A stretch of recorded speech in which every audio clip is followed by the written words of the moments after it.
So I- that's from the last time it was up there. Let's get that erased. So, hey guys and girls, today we're starting the live session again with me going through a bit of media, researching. Name Faisal Milenkovic. I'm running a marketing agency, and for that I go through all kinds of news in the industry almost daily. And I started recently with the stream to share these times where I read through the articles, I will comment them, I will share my experience and my knowledge with you guys. And then after this set of the stream where I go through the stuff, I'll be working on my normal projects. And then I'll be still reachable for you guys. You can still ask me anything, AMA about business development, marketing. I've been doing stuff for almost 20 years at this point. So I know how to start a project, especially SMB level, until you've got like 10 employees. Somewhere there, I've been doing that again and again and again. And I would like to help you reach that level too. Then, a bit later on, I will be doing my work. I will let old content of mine run, but I'm reachable through the chat for you the whole time. So let's jump right into it. So, and we start with today's view of the articles today. I have not read them, I've not seen them yet. So I'm going through them with you guys. Okay? So just let me test. Works. Nice, everything works. So, right. I gotta learn. So, article that we start with today, YouTube ads title A/B testing and Ask Studio Analytics. Okay, that sounds interesting. A/B testing, a great thing, very important thing. Shame that YouTube has not had a lot of these features built in for many years. But let's go through it together. YouTube announces A/B title testing availability, along with AI-powered conversational analytics for YouTube Studio. Highlights: title tests are coming to YouTube Studio. Ask Studio lets you query analytics in plain language to surface actionable insights. Okay. YouTube also teased VO3 Fast for Shorts. That would be interesting. We're going to go that. Written by Matt G. Southern. So, is it big enough for you to read it properly? I hope you can read along with me. So, YouTube announced two notable updates to YouTube Studio at its Made on YouTube event. A/B testing for video titles and Ask Studio, a chat-style assistant for analytics. I think that chat-style analytics will be very interesting. They uh, recently published one for Google Analytics data. It's really interesting. Got a video of it about it on my channel. In a blog post, YouTube lists these updates among other studio upgrades you can start using today. Okay, look at that. What's new? Title A/B testing. YouTube now enables you to test and compare up to 3 titles and thumbnails per video inside Studio. The thumbnail thing was already nice that they finally implemented that. This builds on its thumbnail testing tool, which the company says has been used more than 50 million times since launching in 2023. Ask Studio. Ask Studio is a conversational tool that lets you query your analytics in plain language to understand what's working and why. In a video explainer, YouTube's Chief Product Officer Johanna Vulic states, "We have a lot of powerful charts and graphs for how to run your business, but sometimes it can be unwieldy. So we're adding a chat interface so the creators can just converse about the analytics and try and understand what's working, what isn't working." See an example of the interface below. X Studio, experiment. Morning, Francis. How can I help you? And then here are a few questions like, how can I ask Studio help me summarize my channel performance, summarize comments on my latest videos, and so on. Other creator updates mentioned. Woolwich notes the following features are on the way. Create collaborations, add up to 5 collaborators to one video. The upload is shown to all participating channels' audiences. Okay, that is a very interesting thing. Because right now you had a bit of the problem when you post something. I work with 2 or 3 artists. We have an interview or something created who posts it, and we get penalized by the algorithms if all 3 channels upload the same video.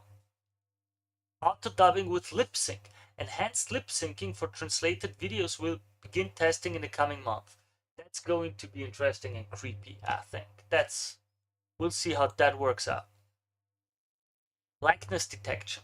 Expansion to all YouTube partner program creators in an open beta. Why this matters? Titles are a powerful way to boost discovery and CTR. Native title tests reduce guesswork and let you refine your video packaging alongside thumbnail experiments. Ask Studio makes it easier to get insights. If you don't have time to sift through dashboards, you can ask direct questions and take action based on what you learn. Context from YouTube. CEO Neil Mohan said on the YouTube blog, "We see AI as the next evolution of these tools, designed to empower human creativity and storytelling. But make no mistake, no studio, network, tech company, or AI tool will own the future of entertainment. That power belongs to you, the creators." That is an interesting statement, and we will see how well that goes. There is a bit of a conspiracy discussion about why YouTube is using AI even on tools and videos like AI enhancement that are not AI. And some people on the internet say, well, the reason is because they want people to get used to the AI look, so that when more content is AI, the people won't be pushed off of it too much. We'll see how it goes. Availability A/B title testing and S Studio Analytics are rolling out beginning today. Interesting, Matt. Great article again. I think I'm already following you, if I remember correctly. Nice article. I like it. Yeah, already following. Good article. As usual, I'm the kind of guy who likes to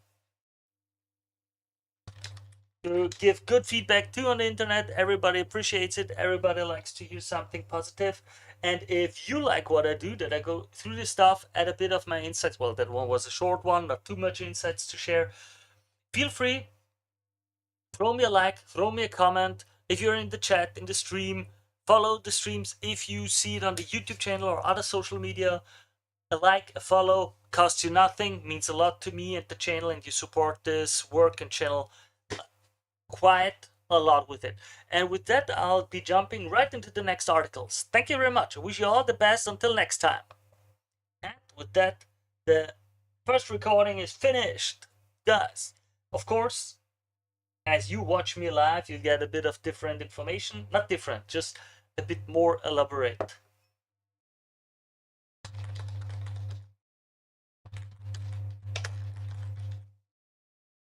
Right, let's go through that. So, okay. Ah,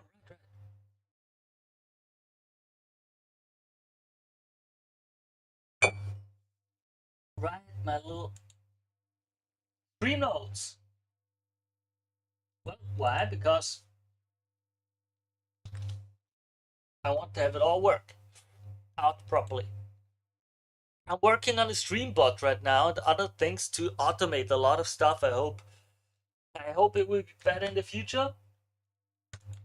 Now you can already, for the other versions that I work on, I've got a few polls, a few ways you can interact with the chat already. You can declare the mode and a few other things, just so you know.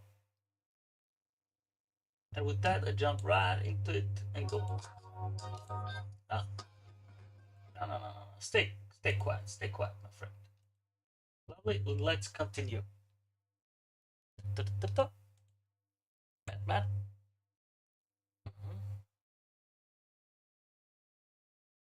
The official block. We'll go through that later on. So,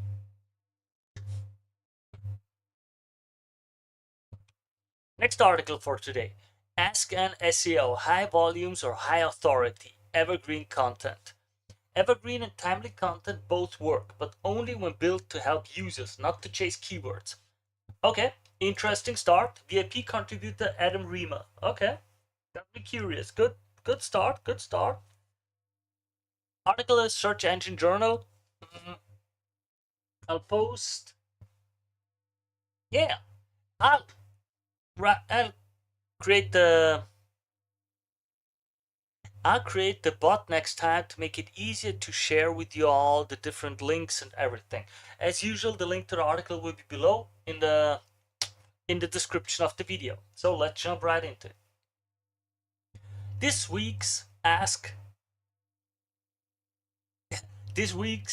an SEO question comes from an anonymous user. Should we still publish high volumes of content, or is it better to invest in fewer, higher authority evergreen pieces? Great question. The answer is always high authority content, but not always evergreen if your goal is growth and sustainability. If the goal is quick traffic and the churn and burn model, high volume makes sense. More content does not mean more SEO. Sustainable SEO traffic via content is providing a proper user experience, which includes making sure the other topics on the site are helpful to a user. True, I just recently read an article and went through the topic of a company that made programmatic SEO. They did automated AI content for the web pages, had like 20,000 pages, and Google just cut them off completely. Zero. And they had no more traffic, nothing anymore. So it's important to have good quality stuff. Why high volumes of content don't work long term? The idea of creating high volumes of content to get traffic is a strategy where you focus a page on specific keywords and phrases and optimize the page for these phrases. When Google launched Bird and Mom, this strategy, which was already outdated, got its final nail in the coffin. These updates to Google's systems looked at the associations between the words, hierarchy of the page, and the website to figure out the experience of the page versus the specific words on the page. By looking at what the words mean in relation to the headers, the sentences above and below, and the code of the page, like schema, SEO, moved away from keywords to what the user will learn from the experience on the page. At the same time, proactive SEOs focused more heavily on vectors and entities. Neither of these are new topics. Back in the mid-2000s, article spinners helped to generate hundreds of keyword-focused pages quickly and easily. With them, you create a spin tags, similar to prompts for large language models or LLMs like ChatGPT and Perplexity, with macros for words to be replaced, and the software would create original pieces of content. These could then be launched en masse, similar to programmatic SEO, which is not new and never a smart idea. People and other search engines would surface these and rank the sites until they got caught. Panda did a great job finding article spinner pages and starting to devalue and penalize sites using this technique of mass content creation. Shortly after, website owners began using PHP with merchant data feeds to create shopping pages for specific products and product groups. This is similar to how media companies produce shopping listicles and product comparisons en masse. The content is unique and original for that site, but is also being produced en masse, which usually means little to no value. This includes human written content that is then used for comparisons, even when a user selects to compare it to. In this situation, you want to use canonical links and meta robots properly, but that's for a different post. Panda and the core algorithms already had a way to detect thin pages from content spinning. So although these product pages worked, especially when combined with spun content or machine created content describing the product, these sites began getting penalized and devalued. And in this context, thin pages is with little meat on the bone. As they say, like, no unique intake, just copy pasted stuff, things that you can find on 1,000 other pages on the internet and so like just as that you get a feeling for what this means. We're now seeing AI content being created that is technically unique and original via ChatGPT, Perplexity, etc., and it is working for fast traffic gains. But these same sites are getting caught and losing their traffic when they do. It is the same exact pattern as article spinning in PHP plus data feed shopping lists and pages. I could see an argument being made for fan out queries and why having pages focused on specific keywords makes sense.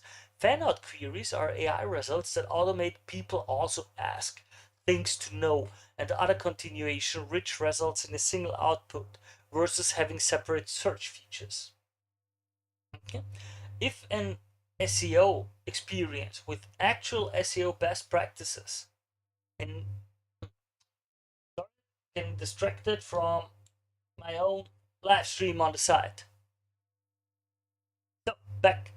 If an SEO has experience with actual SEO best practices and knows about UX, user experience, they'll know that the fan out query is using the context and solutions provided on the pages, not multiple pages focused on similar keywords. This would be the equivalent of building a unique page for each people. Also ask query or for each people also ask query or adding them as FAQs on the page. This is not a good UX, and Google knows you're spamming over optimizing. It may work, but when you get caught, you're in a worse position than when you started. Each page should have a unique solution, not a unique keyword. When the content is focused on the solution, that solution becomes the keyword phrases, and the same page can show up for multiple different phrases, including different variations in the fan out results. If the goal is to get traffic and make money quickly, then abandon or sell the domain. More content is a good strategy, but you won't have a reliable or long-term income and will always be chasing the next thing. Okay, okay, interesting so far. Evergreen and non-evergreen high quality content. Focusing on quality content that provides value to an end user is better for long-term success than high volumes of content. The person will learn from the article and the content tends to be trustworthy. This type of content is what gets backlinks naturally from high authority and topically relevant websites. More importantly, each page on the website will have a clear intent. With with sites that focus on volume versus quality, a lot of these posts and pages will look similar as they are focused on similar keywords and users won't know which article provides the actual solution. This is bad. This is a bad UX. Or the topics jump around where one page is about the best perfumes and another is about harnesses for dogs. The trust in the quality of the content is diminished because the site can't be an expert in everything. And it is clear the content is made up by machines, i.e. fake. Well, gotta say, it's not that black and white. I've seen good results also with machine generated content. Not all of the content needs to be evergreen either. Companies and consumer trends happen and people want timely information mixed in with evergreen topics. If it is product releases, archive and list of all releases can be helpful. Fashion sites can easily do the trends from that season. The content is outdated when the next season starts, but the coverage of the trends is something people will look back on and source or use as a reference. This includes fashion students sourcing content for classes, designers looking for inspiration from the past, and mass media covering when things trended and need a reference point.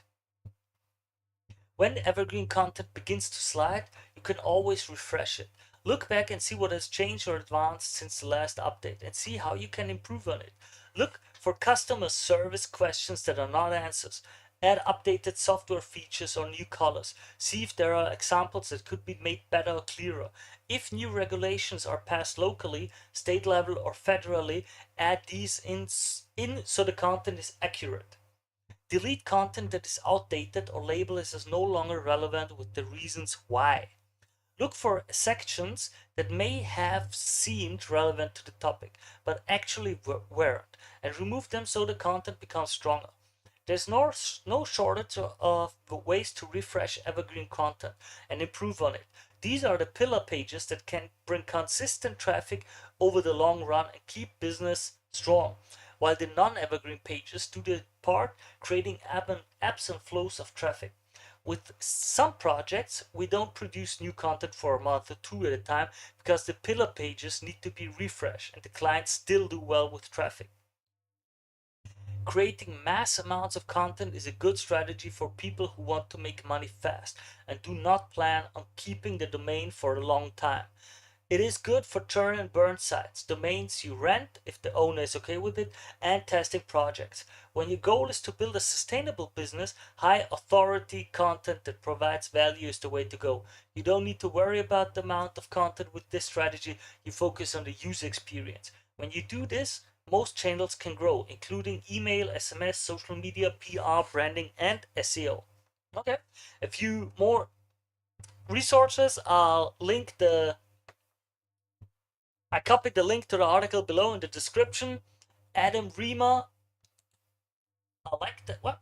I like that. Email the author. Subscribe. Rollerblader. Let's look at his Twitter and LinkedIn. I like his opinion. I think there will be more interesting stuff. Follow. Yeah.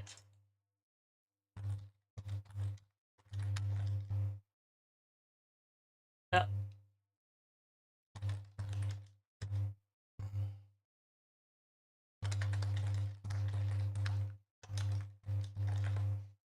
I personally think we can always share positives with other people on the internet. I think it's a good thing. Let people know that you like what they did, that what they wrote, the content they made, the videos they produced. I personally also would love for you guys to support this channel if you like what I do, if you want me to go through even more stuff, more content, and do this more often. Leave a like, comment on the stream, on the stuff. You know, most of you guys already know how the social media and platform algorithms work. If you want to support me, follow me, like this stuff, comment, show some engagement, and if you do that, I would love to stay with this little habit of mine and keep it all working. With that, I wish you all the very, very best, and we're going right to the next article. So, for now, I like that. I like that. Let's connect. Without a doubt, I hope he connects. Also, for all of you who are in the stream, of course, feel free. You can always reach out to me too. Like, connect, subscribe, whatever. Let's stay in contact and make this work. Networking is a good thing.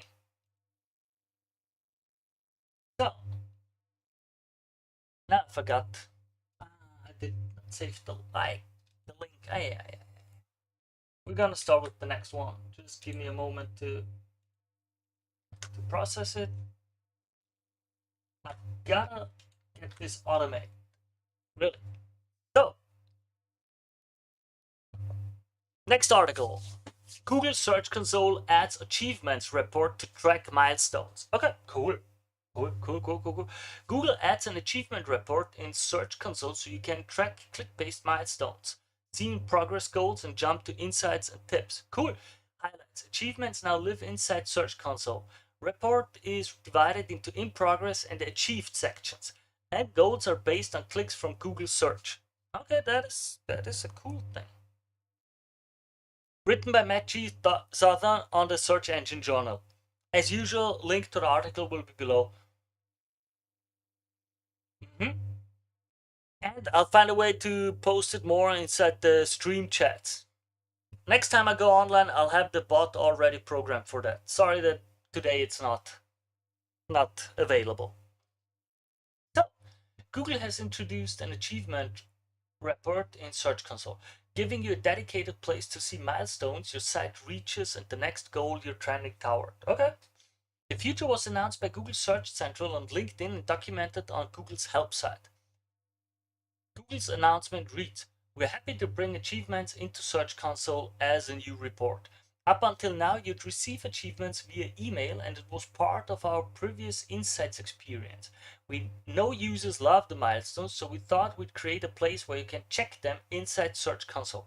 We hope you like it and reach many milestones." Okay, cool. I think that's a really cool thing to have and to work on. So let's get working. How it works. The report highlights one in-progress achievement at a time based on your site's recent clicks from Google search. For example, when your site reaches 50 clicks in 28 days for the first time, Search Console recognizes that milestone and you'll receive a celebratory email. So the page is divided into two sections, in progress and achieved. I wanted to say archived, now achieved. Clicking on an item shows how your traffic stacks up against the previous 28 days, links you to the main insights report, and highlights success tips and resources. Okay. Well, as usual, the chat is not visible on screen, but it is activated. So if you've got any questions, feel free to post the questions in the chat. Very, very open as usual to deep dive into any topics and questions you have. What it is and isn't. Google positions achievements as a motivational tracker to celebrate growth. It wasn't designed to reflect how Google ranking systems work, so you shouldn't treat badges as ranking signals. Availability. If you've just added a property to Search Console, you might not see data right away. New sites can take about 28 days to collect enough information for the report to populate. Existing sites should see achievements once data is available. Okay, cool. Looking ahead, keeping milestones centralized in Search Console simplifies progress updates. Since the goals are linked to clicks, the report promotes a focus on content that draws in and meets the needs of actual visitors. Right, Matt? Good article. Again, I love you guys. Really love reading your stuff to stay on top of stuff. Really like it. As usual, if the viewers like what I do, if you enjoy that I go through that stuff, I mean, this article was a bit short. If you like what I do, if you want me to share more of these informations, to do these live streams where I go through the articles, white papers, studies and everything, consider supporting this channel. All you gotta do is give me a like, subscribe to the channel, follow me. It's 1 or 2 clicks for you, costs you absolutely nothing, and is the best way to support this channel. And with that, we jump right over to the next article. Now, which is the... Did I save this one already? Yep. Already saved it. Nice. Okay, that sounds interesting. That sounds interesting. So, let's start with the next article for today. ChatGPT study. 1 in 4 conversations now seek information. Interesting. 1 in 4? Okay, I gotta admit, I would have thought way more. Way more, because mostly what else? Use it for? I'm curious now. That's going to be curious. As usual, a link to the article will be below in the description to the video. Now, an OpenAI and Harvard study finds that 24% of ChatGPT use is information seeking, with non-work usage now exceeding 70%. Wow. Highlights. Seeking information rose to 24% of ChatGPT usage, suggesting overlap with search type queries. Writing is the top work use case. Non-work usage surpassed 70%. What is non-search? Written by Matthew Southern. Follow him on Twitter to get his new stuff always. New research. Gotta look at the research. As usual, if you want me to go into deeper papers, leave a comment. I'm very open to do that and go in depth on this research. Already did a few. You can find them all on the channel. So, new research from OpenAI and Harvard finds that seeking information messages now account for 24% of ChatGPT conversations, up from 14% a year earlier. This is an NBER working paper, not peer-reviewed, based on consumer ChatGPT plans only. And the study used privacy-preserving methods where no human read user messages. Okay. The working paper analyzes a representative sample of about 1.1 million conversations from May 2024 to June 2025. By July, ChatGPT reached more than 700 million weekly active users, sending roughly 2.5 billion messages per day, or about 18 billion per week. What people use ChatGPT for? The three dominant topics are practical guidance, seeking information, and writing, which together account for about 70% of usage. Okay, practical guidance, how to do something. Seeking information, this, I'm not sure what is the difference between those two things. So let's see. I mean, of course, how many stars are there in the galaxy or whatever, but I'm still curious. Practical guidance remains around 29%. Writing declined from 36% to 24% over the past year. Seeking information grew from 40% to 24%. The authors write that seeking information appears to be a very close substitute for web search. Yeah. Asking versus doing. The paper classifies intent as asking, doing, or expressing. About 49% of messages are asking, 40% are doing, and 11% are expressing. Asking messages are consistently rated as having higher quality than the other categories, based on an automated classifier and user feedback. Work versus personal use. Non-work usage rose from 53% in June 2024 to 73% in June 2025. At work, writing is the top use case, representing about 40% of work-related messages. Education is a major use. 10% of all messages involve tutoring or teaching. Okay. Okay, that's really interesting. Of course, it's a personalized tutor. Honestly, one of the main reasons I use it and how I use it. Coding and companionship. Only 4.2% of messages are about computer programming, and 1.9% concern relationships or personal reflection. Okay. Who's using it? The study documents rapid global adoption.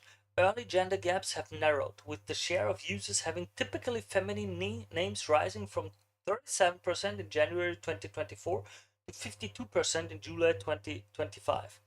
Growth in the lowest income countries has been more than 4 times that of the highest income countries. Well, of course, they already had it.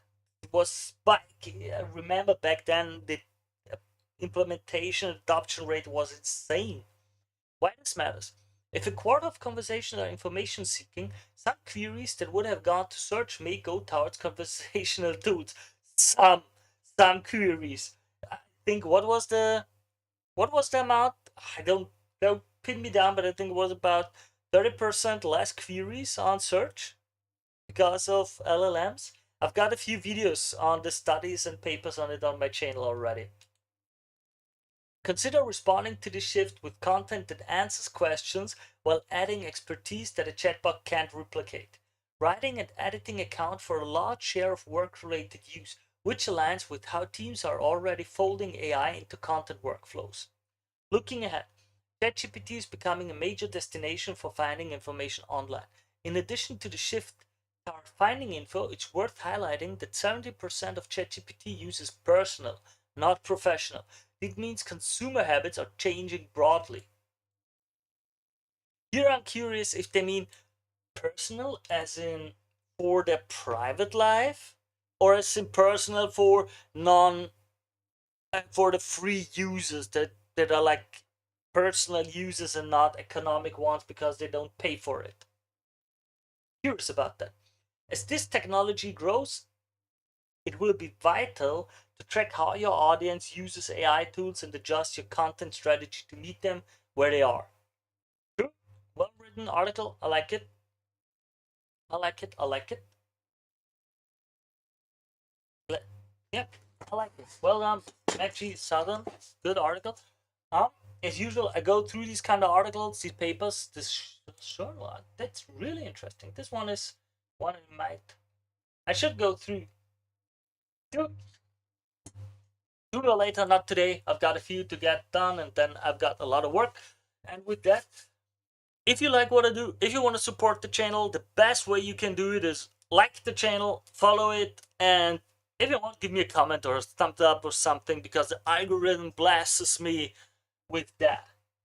Costs you nothing, and it's the easiest way for you to support this channel and tell me that you want me to keep going with what I do.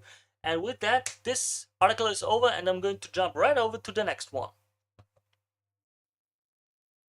Just gotta save it up first for my little notes. Also, quite a few viewers today on X. Why are so many of you watching me on X? Interesting. Interesting.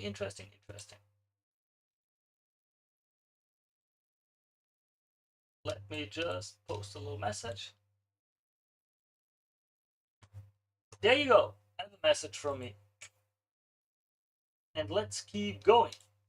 With that, up to like that, up to the next one. Yeah, that's an interesting one. That's going to be interesting.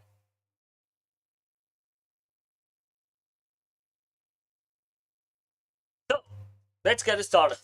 Next article today. Google Search Console reporting change since 100 results broke.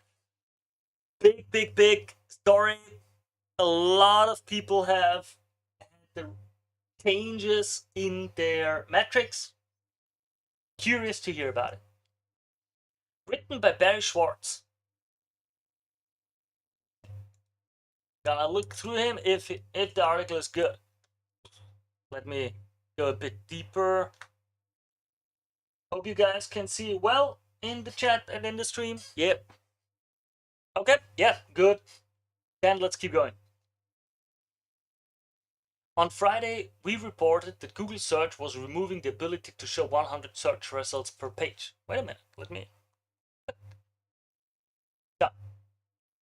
And now we're seeing a lot of people notice that the Google Search Console performance reports are showing big changes with the data.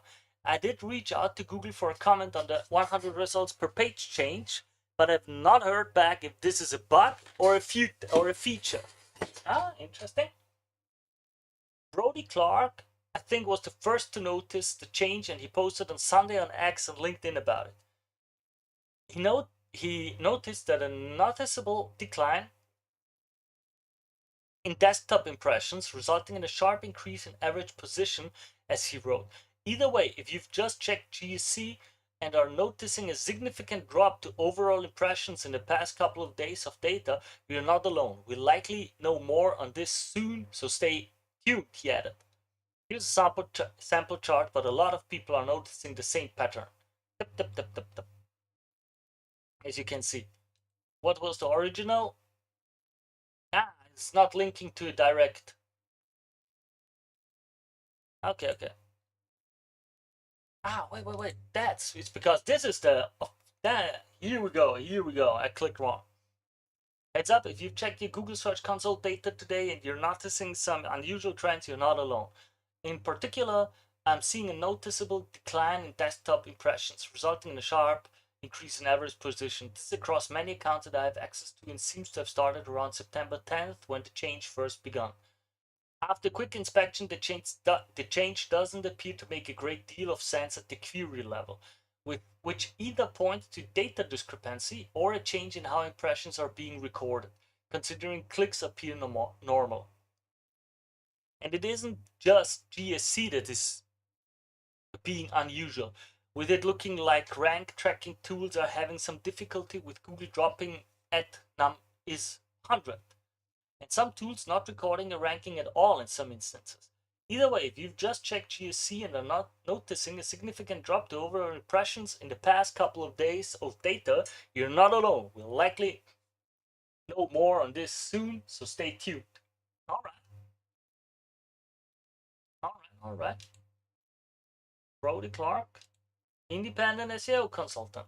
Interesting, gonna follow you from now on. Now you got a new stock.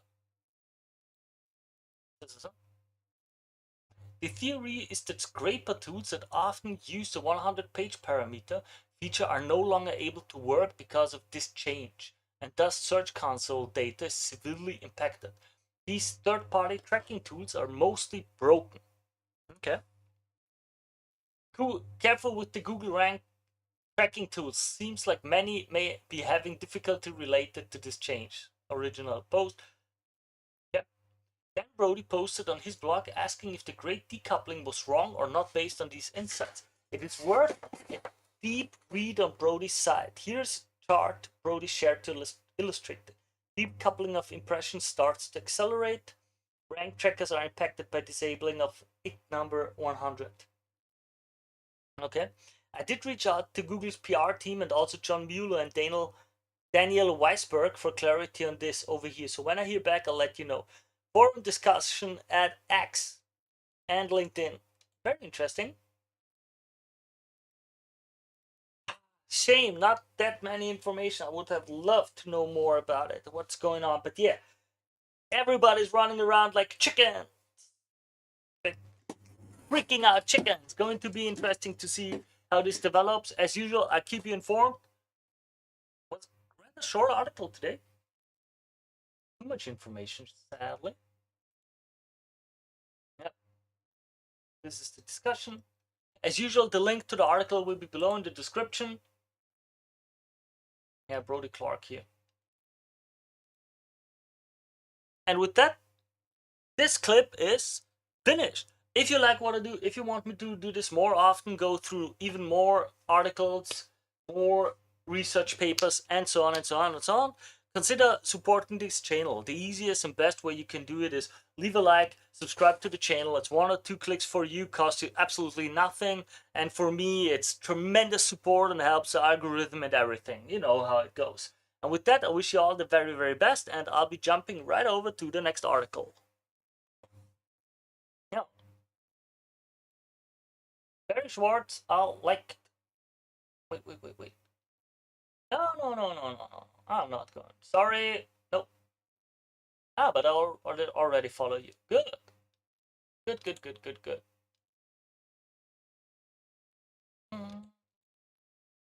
I like that. And without a note. As usual, you guys too, feel free. Reach out to me, follow me, connect with me. Absolutely fine with that. Just so you know. Yeah. Now, let's get to the next article. Wait. Let me first get the notes ready. Because I have to keep them all safe. I forgot the last one too again. A bit scatterbrained today. Well, it's because I haven't done such a stream in a while. So let's go through the next thing. A bit bigger. Wow. So, Bing image search. Wait. So next article. Bing image search with ads mixed into the organic results. All right, by Barry Schwartz, filed under Bing ads. Bing. Let's go through it. It looks like the Microsoft advertising team is at it again. This time Microsoft is now mixing ads within the organic search results in Bing image search. So you will find small little ad labels on some of the image results. Oh man, even more ads. Creeped into even sneakier. Last year we caught Microsoft testing this with the main search results. So you know they did this back in 2011 as well. But now they are testing this within image search. This was spotted by Frank Sandman, who posted about it on LinkedIn. I was able to replicate it, so here's my screenshot. Just so you see it. As you can see, here is sponsored on the screen. And then here's a little ad, here's a little ad, here's a little ad.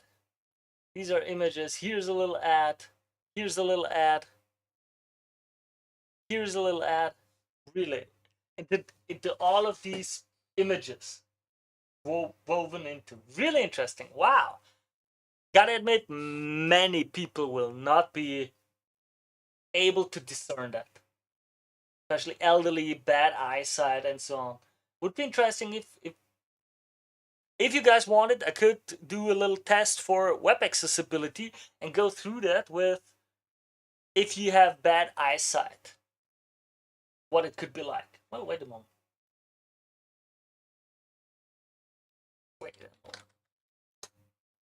Wait. Let's see if I can make it work.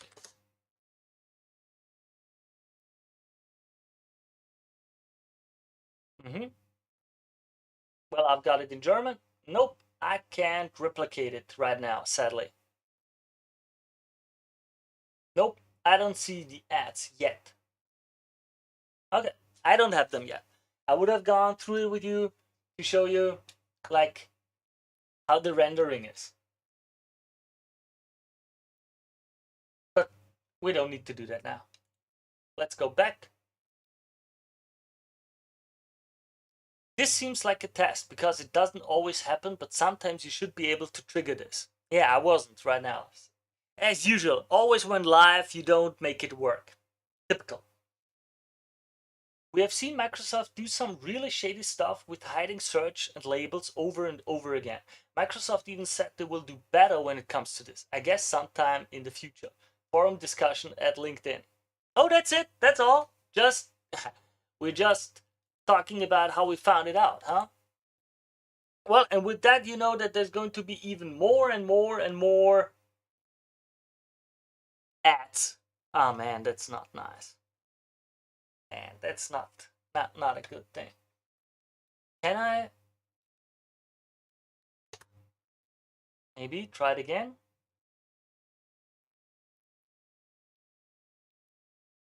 What did he use? What term? Chocolate. English? Mm-mm. Still no ads. I can't get ads. Sorry, guys.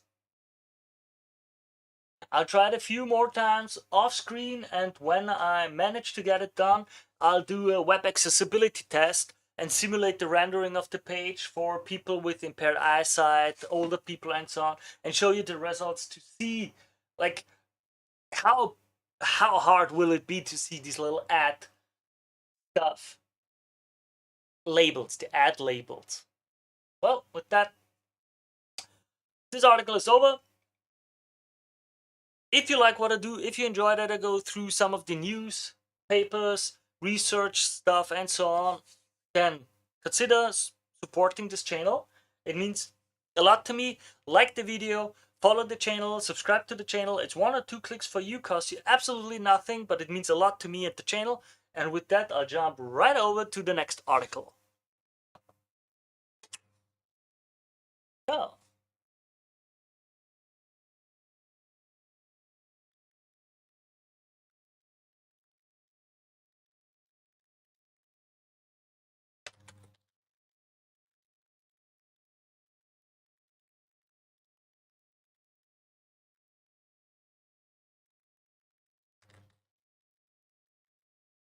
how hard it would be to see the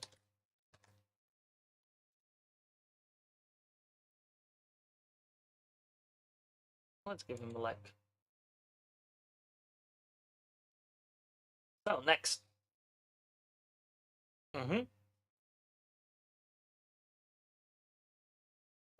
Questions in the chat. Let me see.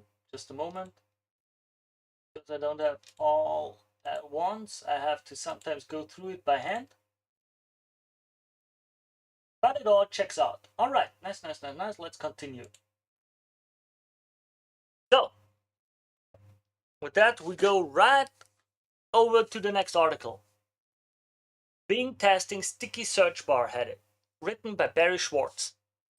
Now, Bing. Yeah, everybody talks just about Google, but Bing is important too. You can make money there. So we want to know. I want to know. Bing, what changes, what not. It's a good market. It's easy. I always like to work on all different platforms because what others overlook can help you a lot. So let's jump right into it. Microsoft is testing a new search bar box header for the Bing search results. The Bing search bar sticks to the top as you scroll through the search results. Google just rolled that out a month or so ago, and now Bing is testing it. Kinda surprising that it wasn't done for so long when it's such a common thing for the header, headline, or head menu and stuff like that to be sticky on top. But who knows? I spotted this via Sachin Patel, sorry if I butchered the name, who noted the line divider between the search bar and the results, which may be new. He posted about it on X, but it seems the sticky search bar is a test too. I can see the sticky search bar on some searches, and in others I do not see it. Here's a GIF of it in action. As you can see, let me make it a bit smaller so you can see the GIF better. As you can see, this part stays sticky, so it's easier to rewrite. Here's a screenshot showing the Bing search bar stick midway down to search results. That's the divider, this line. And here's what it looks at the top without the divider. Ta-da! That's it. Well, small little upgrades. Let me see, do I have it? I have a completely different. Normal. That's in images. Yep, already sticky for me too. But only very late. Okay, interesting. Now, this was a very short article. I don't see the big value in that for you guys. I'm sorry. It happens sometimes. I don't know all the articles. I don't read them beforehand. So I jump right into it with you live here. And sometimes it's just something so basic and boring. Well, still, if you like what I do, if you want to support the channel, if you want to signal me that you want me to do more of this kind of stuff, leave a comment, like the video, support the channel. How? Follow or subscribe to it. It's 1 or 2 clicks, costs you absolutely nothing, but is of tremendous value to me. And with that, we jump right over to the next article.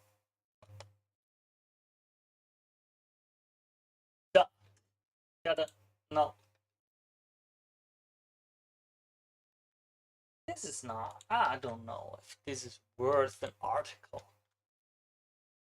I'm not sure if this is article worthy. Now I'm reading it to you.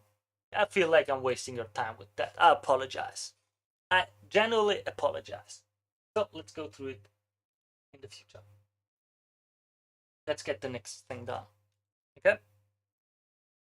So this sounds interesting. Next article for today. You can't track AI like traditional search. Here's what to do instead. By Louis Linehan? Sorry if I butchered the name. Let's go through it. Can you read it well, or should I make it a bit bigger? There. Hope this helps. Traditional search tracking is built on a simple promise. Type a query, get a result, and track your ranking. AI doesn't work that way. Assistants like ChatGPT, Gemini, and Perplexity don't show fixed results. They generate answers that vary with every run, every model, and every user. AI rank tracking is a misnomer. You can't track AI like you do traditional search, but that doesn't mean you shouldn't track it at all. You just need to adjust the questions you're asking and the way you measure your brand's visibility. Okay. What does Ahrefs say? Why you can't track AI like traditional search? In SEO rank tracking, you can rely on stable, repeatable rules, deterministic results. The same query generally returns similar SERPs for everyone. Fixed positions, you can measure exact ranks, number 1, number 5, number 20, and so on. Known volumes, you know how popular each keyword is, so you know what to prioritize. AI breaks all 3. Probabilistic answers, the same prompt can return different brands, citations, or response formats each time. No fixed positions, mentions appear in passing in varying order, not as numbered ranks. Hidden demand. Prompt volume data is locked away. We don't know what people actually ask at scale. And it gets messier. Models don't agree. Even internal versions of the same assistant generate different responses to an identical prompt. And personalization skews results. Many AIs tailor their outputs to factors like location, context, and memory of previous conversations. This is why you can't treat AI prompts like keywords. It doesn't mean AI can't be tracked, but that monitoring individual prompts is not enough.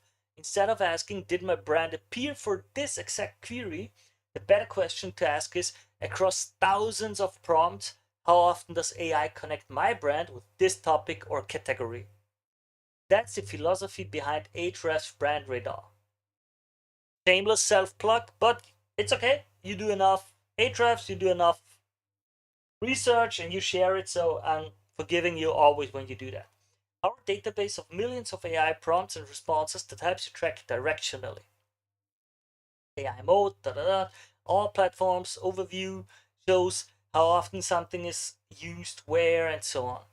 Okay? A major stumbling block when it comes to AI search tracking is that none of us know what people are actually searching en masse. Unlike search engines, which publish keyword volumes, AI companies keep prompt logs private. Their data never leaves their servers. That makes prioritization tricky and means it's hard to know where to start when it comes to optimizing for AI visibility. To move past this, we seed Brand Radar's database with real search data, questions from our keyword database, and people also ask queries paired with search volume. Okay, like you use all kind of queries and you do redo it again and again and again. Okay. These are still synthetic prompts, but they reflect real world demand. Our goal isn't to tell you whether you appear for a single AI query, it's to show how, it's to show you. Wait a second, sorry, just a bit tired. Let me.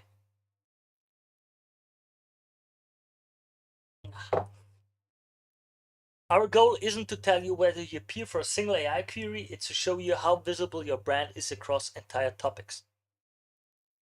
If you can see that you have great visibility for a topic, you don't need to track hundreds of specific prompts within the topic because you already understand the underlying probability that you'll be mentioned.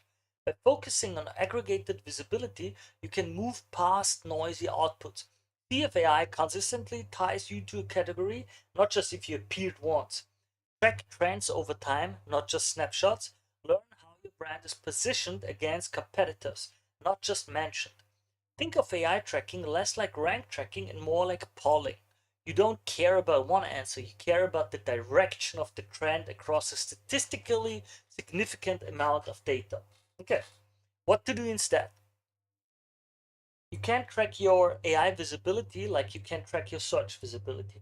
But even with flaws, AI tracking has clear value. Absolutely. Like being being cited in these AI queries is extremely valuable. It's also very interesting how you get cited in them. It's really interesting because you can get way more narrowed down to the person that specifically needs your service or product. But I've got other videos about it already on my channel. Just look through it a bit. Individual brand mentions in AI fluctuate a lot, but aggregating the data gives you a more stable view. For example, if you run the same prompt 3 times, you'll likely see the 3 different answers. In one, your brand is mentioned, in another, it's missing, in a third, a competitor gets the spotlight. But aggregate thousands of prompts and the variability evens out. Suddenly, it's clear your brand appears in 60% of AI answers. We're just going, okay, we're explaining basic statistics. Okay. Individual prompt tracking, aggregate prompt tracking. As you see, there it happens, there it doesn't. Hard to get any alignment here. We have this consistent analysis of when it's done again and again and again and again. Now, aggregation smooths out the randomness. Outlier answers get averaged into the larger sample and you get a better idea of how much of the market you actually own. These are the same principles used in surveys. Individual answers vary, but aggregate trends are reliable enough to act on. They show you consistent signals you'd miss if you only focused on a handful of prompts. The problem is, most AI tracking tools cap you at 50 to 100 queries, mainly because running prompts at scale gets expensive. It's not enough data to tell you anything meaningful. With such a small sample, you can't get a clear sense of your brand's actual AI visibility. That's why we've built our database, AI database of 100 million prompts to support the kind of aggregate analysis that makes sense for AI search tracking. Wow. Yeah, as usual. Scale makes such a difference for a service that's so intense because they've got millions of users and they make the money that it pays off for them to make a tool that does all of that so extremely. Wow.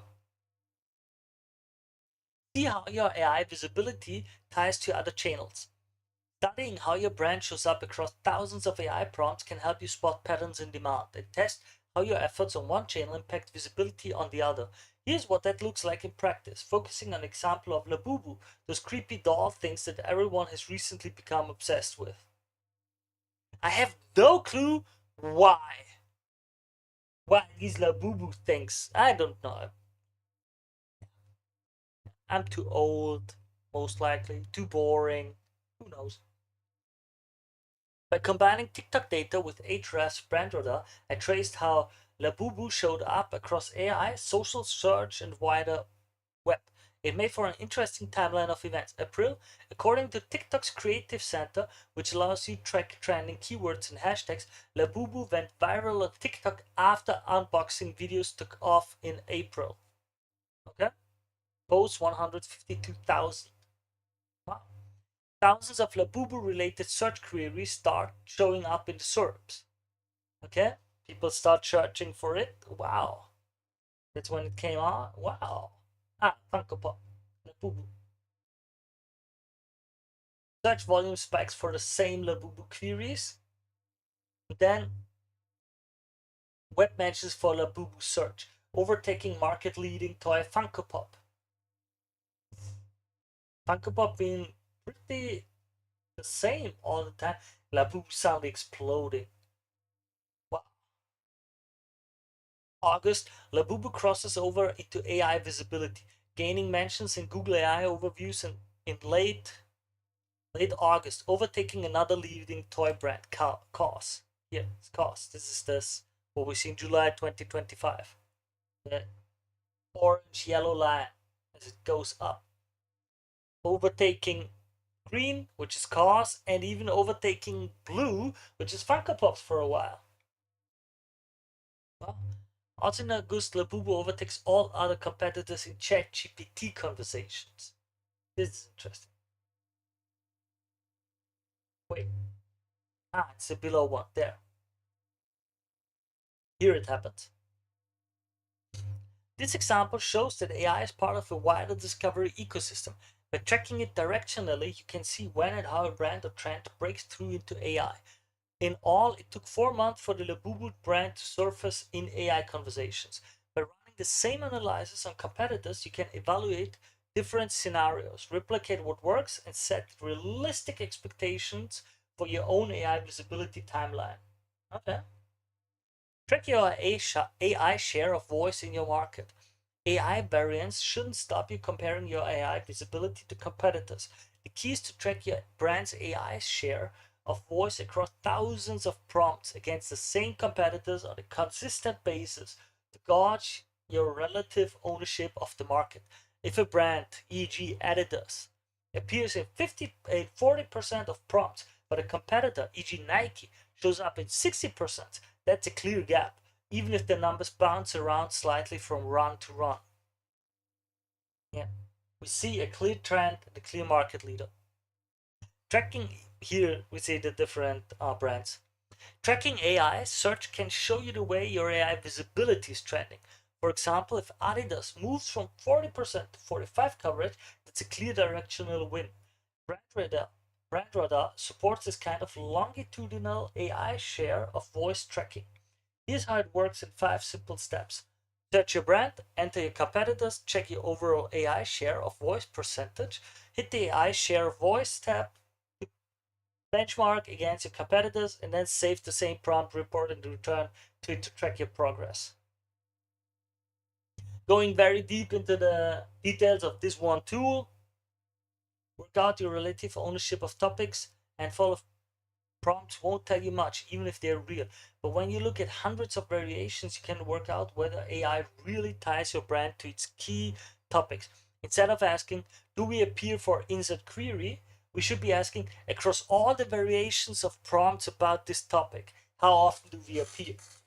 Take Pipedrive as an example. CRM related prompts like best CRM for startups and best CRM software for small business account for 92% of Pipedrive's AI visibility. 7,000 prompts. Okay.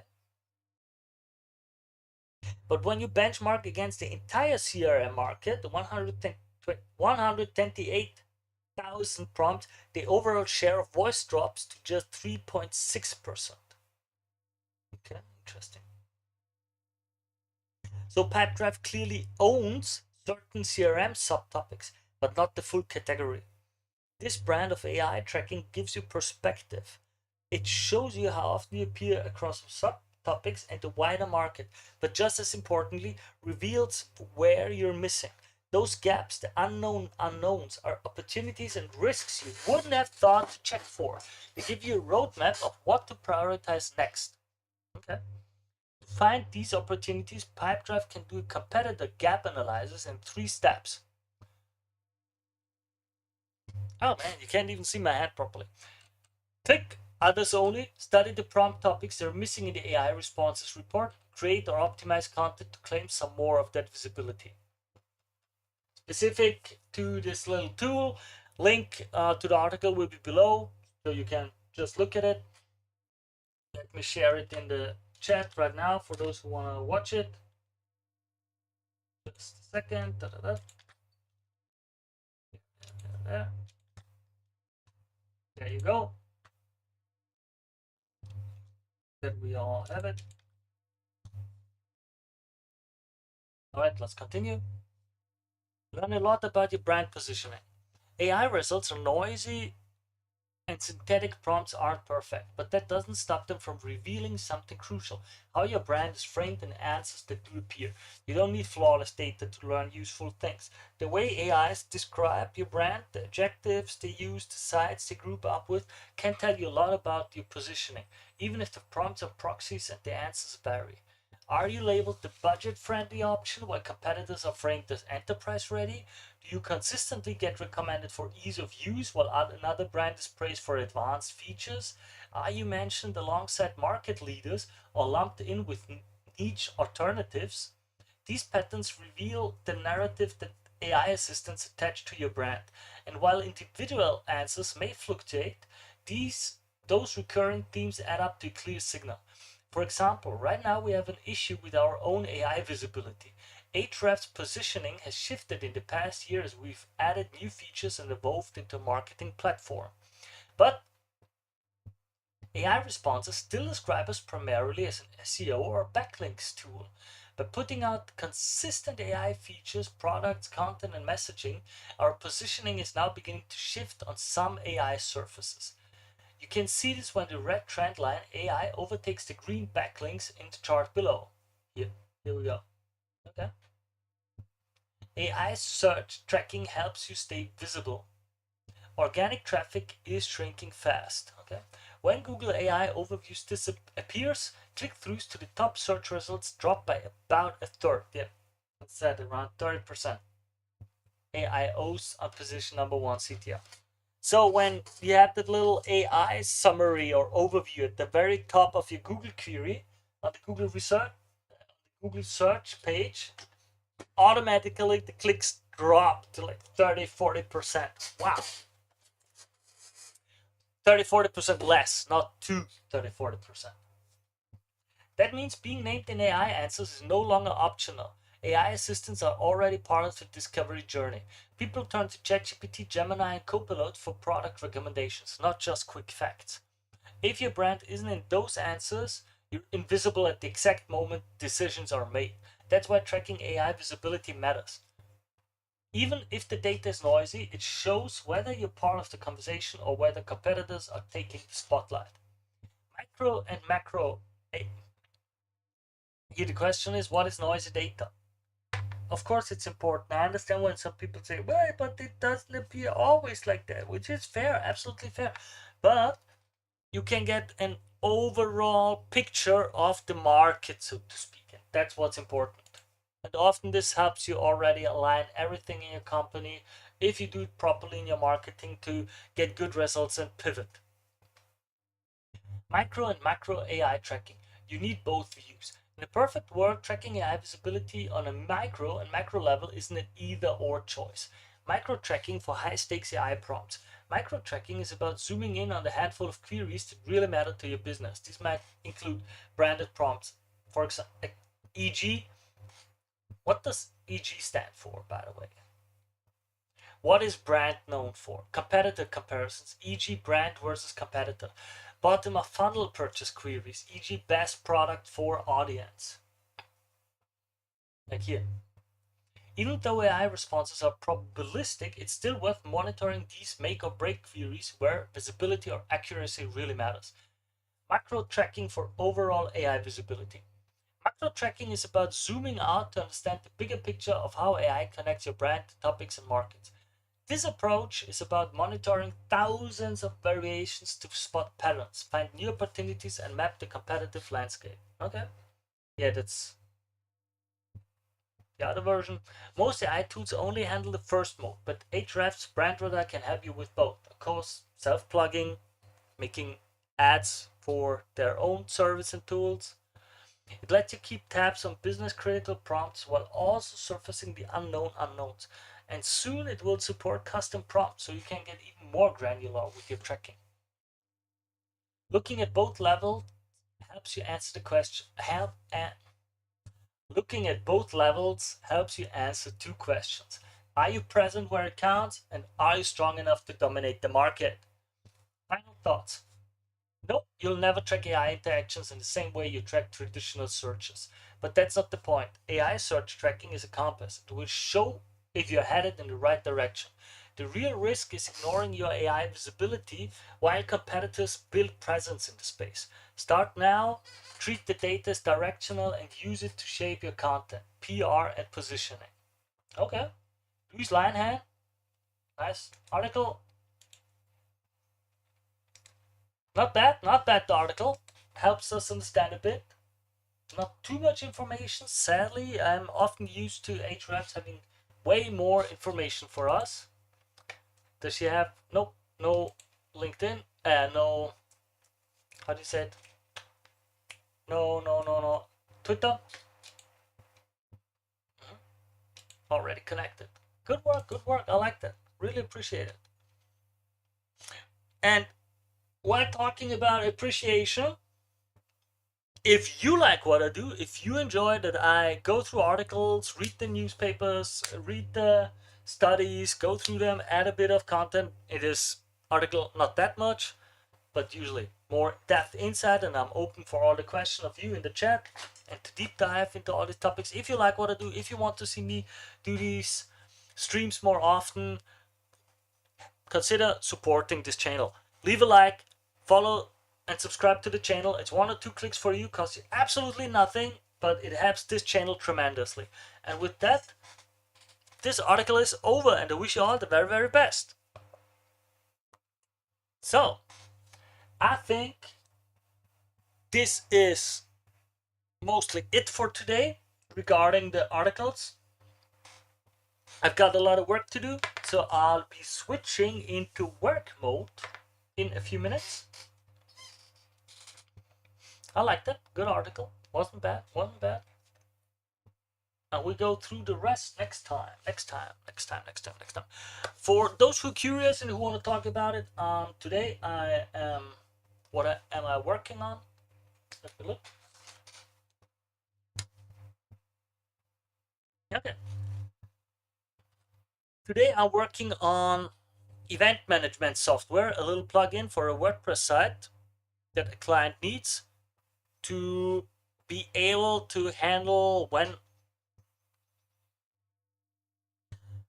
is what, how do you say it, ordered and reserved, and they want the plugin for the WordPress site, so I'm going to do that today. And with that, I'm jumping over to the business mode. There we go. Yes, interesting little article I stumbled upon today. Google confirms CSS class name. For those who don't know it, this part over here is a bit of older content, the stuff that I've done so far. I'll let it run so that you learn about it, that you get to learn more. I'm still able, I will listen to you. The chat is open. You can ask me anything you want about these topics, about other topics, marketing, biz dev, how to make your business better, grow, and so on. Absolutely fine with me. I like those breaks during work. And with that, I jump right into my work and let the video start. Oh, wait. I've got to wait.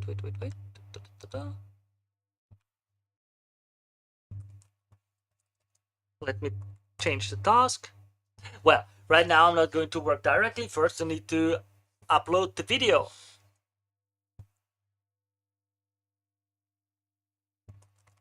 Let's see if it works. I made a typo. Shame. Yep. Nice. And with that, I'll let the video start and be quiet for a bit and get to work. Don't influence SEO. Why important? I know some web devs and some agencies who try to pack absolutely every single space on a website with tags and names and so on. So interesting to see that there is some official information about this. Let's go through the article together. It was written by Matt G. Southern. I like his articles. He's so far been well on point with a few things. Like him on Blue Sky. He's not very active on X and Blue Sky, sadly. But let's go through it. Google confirms CSS class names don't influence SEO. Google Search Relations team explains how CSS affects SEO, addressing myth about class names, pseudo elements, and page performance. Highlights: CSS class names have no impact on SEO and aren't read as content by Google. Oversized CSS files can slow pages down and hurt core web vital scores. And Google recommends keeping CSS crawlable to ensure proper rendering and indexing. So let's go through it. In a recent episode of Google's Search Off the Record podcast, Martin Splitt and John Mueller clarified. By the way, guys, I got official answer by him. He doesn't care how his name is pronounced. He says for English speakers it's Mueller, for German speakers it's Müller. Since I'm speaking English, I'll be using the English pronunciation. And John Mueller clarified how CSS affects SEO. While some aspects of CSS have no bearing on SEO, others can directly influence how search engines interpret and rank content. So, here's what matters and what doesn't. Really curious about it because we want to optimize absolutely every detail which is possible. Class names don't matter for rankings. One of the clearest takeaways from the episode is that CSS class names have no impact on Google search. Splitt stated, I don't think it does. I don't think we care because the CSS class names are just that. They are just assigning a specific, somewhat identifiable bit of style sheet rules to elements and that's it. That's all. You could name them all blurb. It would not make a difference from an SEO perspective. Class names, they explained, are used only for applying visual styling. They're not considered part of the page's content. So they're ignored by Googlebot and other HTML parsers when extracting meaningful information. I don't have a word anymore. Even if you're feeding HTML into a language model or a basic crawler, class names won't factor in unless your system is explicitly designed to read those attributes. Why content and pseudo elements is a problem. While class names are harmless, the team warned about placing meaningful content in CSS pseudo elements like before and after. Splitt stated, the idea again, the original idea, is to separate presentation from content. So content is in the HTML and how it is presented is in the CSS. So with before and after, if you add decorative elements like a little triangle or a little dot or a little light bulb or like a little unicorn, whatever, I think that is fine because it's decorative. It doesn't have meaning in the sense of the content. Without it, it would still be fine. Adding visual flourishes is acceptable, but inserting headlines, paragraphs, or any user-facing content into pseudo-elements breaks the core principle of web development. That content becomes invisible. invisible to search engines, screen readers, and any other tools that rely on parsing the HTML directly. Mueller shared a real-world example of how this can go wrong. There was once an escalation from the indexing team that said we should contact the site and tell them to stop using before and after. They were using the before pseudo class to add a number sign to everything that they considered hashtags.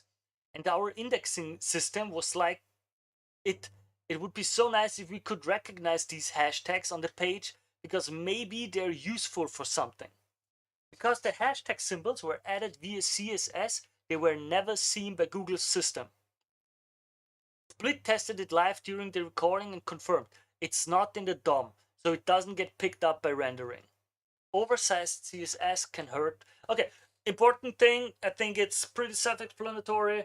Don't put content into the CSS in a way that is a pseudo element that does not load in a way that a crawler would get the content, okay? Oversized CSS can hurt performance. The episode also touched on performance issues related to bloated style sheets. According to data from the HTTP Archive's 2022 Web Almanac, that was a tongue twister, the median size of a CSS file had grown to around 68 kilobyte for mobile and 72 kilobyte for desktop. Mueller stated, the Web Almanac says every year we see CSS grow in size, and in 2022 the median style sheet size was 68 kilobyte or 72 kilobytes. They also mentioned the largest one they found was 78 megabytes. These are text files. Man, what kind of CSS do you have with almost 80 megabytes? I would love to see that. That kind of bloat can negatively impact core web vitals and overall user experience, which are two areas that do influence rankings. Frameworks and rebuild libraries are often the cause.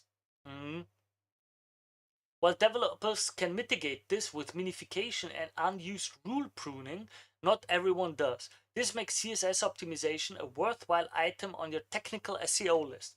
Absolutely. Thank you for this. Maybe just let me. So, absolutely something that I should make a video on. CSS optimization. True. I've seen a lot of stuff. Many people take a complete finished library or a framework that is bloated with a myriad of different classes and special cases and so on, and then they only use like 5 or 10 basic implementations, but they keep their whole file. If you delete everything you don't need, then it gets much better, just so you know. Keep CSS crawlable. Despite CSS limited role in rankings, Google still recommends making CSS files crawlable. Mueller joked, Google's guidelines say you should make your CSS files crawlable, so there must be some kind of magic in there, right? The real reason is more technical than magical. Googlebot uses CSS files to render pages the way users would see them. Blocking CSS can affect how your pages are interpreted, especially for layout, mobile friendliness, or elements like hidden content. Why is that important? Again, Google is pretty sophisticated in the way that they crawl a page, simulate the page, and then say, is that design, is the way this page is built user-friendly or not? Does the design work? Are the text, are the fonts working well with the background? Is the spacing, the positioning working well? And so on. All of these things they are really good at, and they grade your page depending on that. So allowing them to have access to the CSS to render your page the way it should be seen, instead of just being maybe in worst case a blob that is somewhere in the, somewhere who knows where, all in one corner, badly designed and so on, can help tremendously to get a better place in the SERPs. Practical tips for SEO pros. Here's what this episode means for your SEO practices. Stop optimizing class names. Keywords in CSS classes won't help your rankings. I personally would say true, but on the other side, I don't see it hurting, and I know that Google lied before about some of the metrics. So if you don't have a problem with it, I would still do it. I'm gonna be honest. If I lose nothing, but I might hypothetically gain something, I would still do it. Check pseudo elements. Any real content like text meant to be read should live in HTML, not in before or after.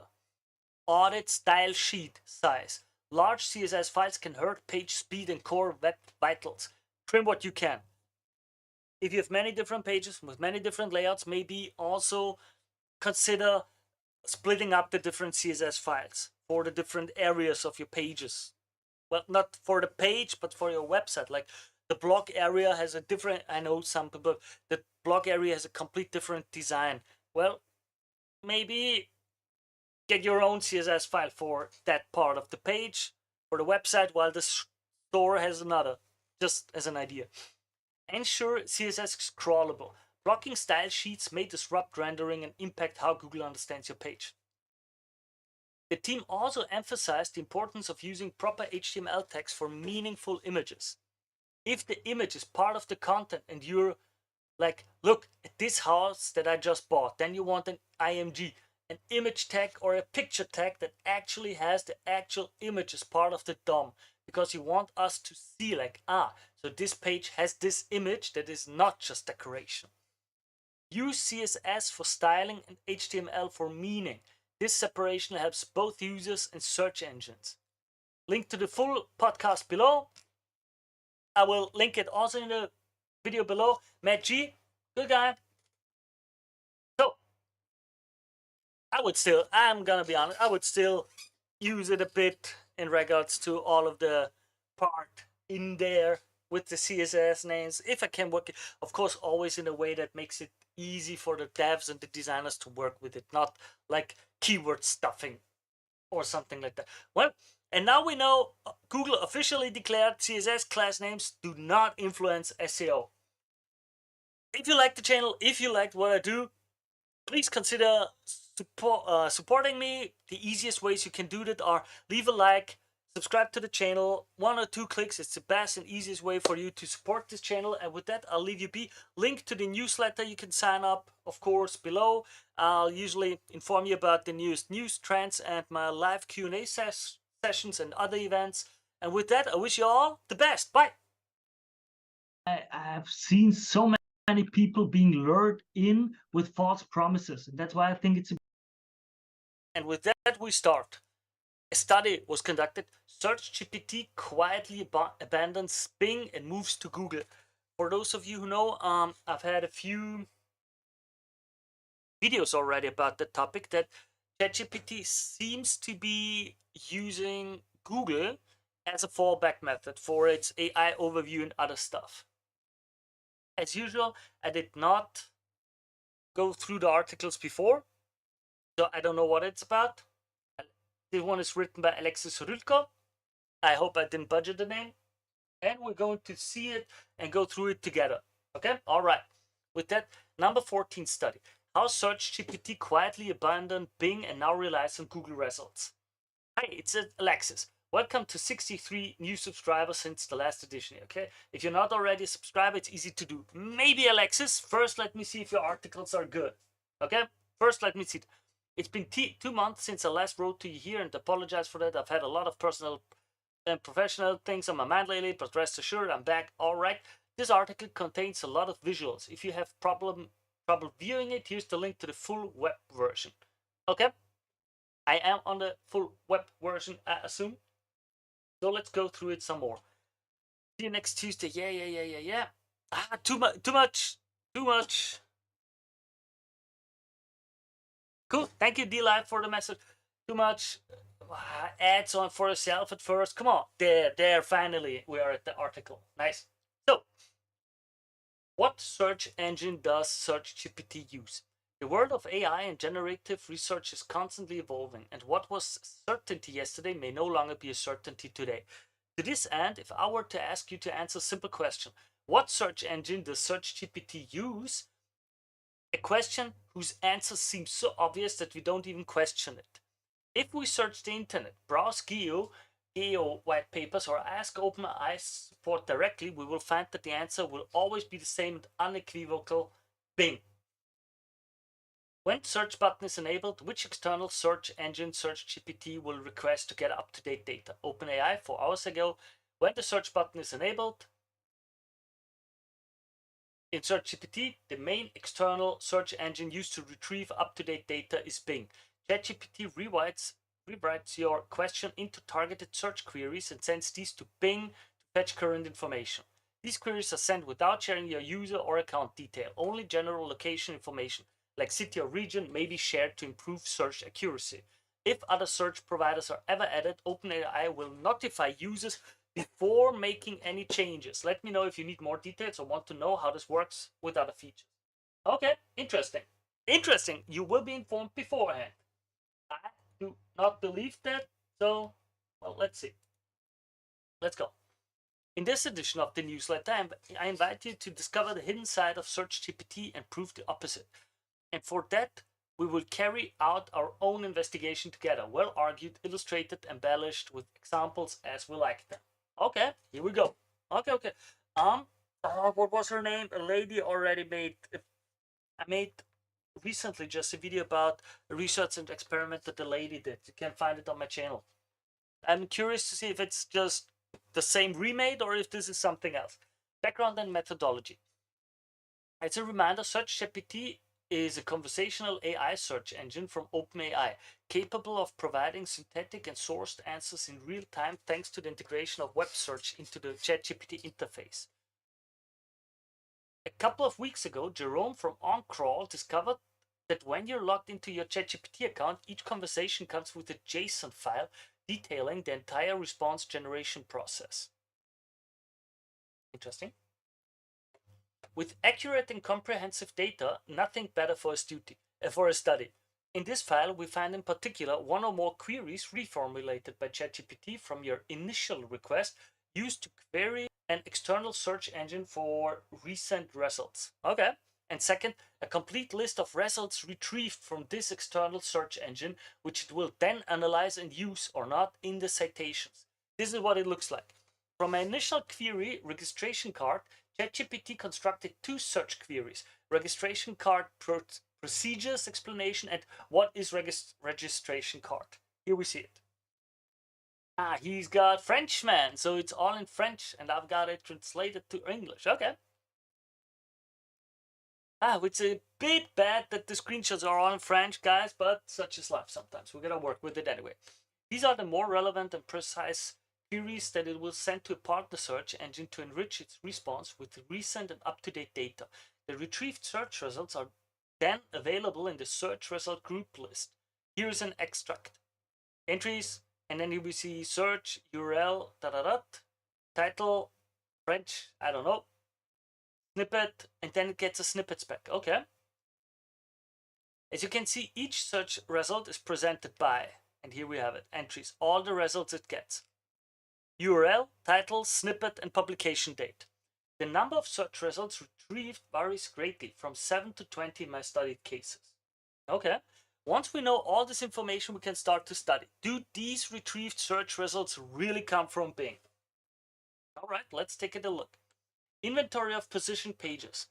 Each search engine has different ranking algorithms and logically offers different page inventories for the same query.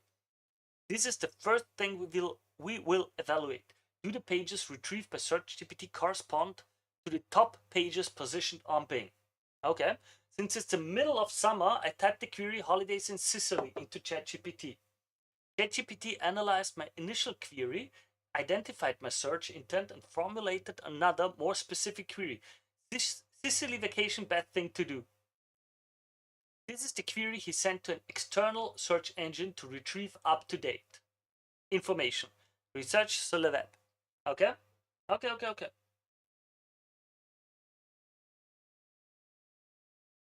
Also, always drink water, stay hydrated.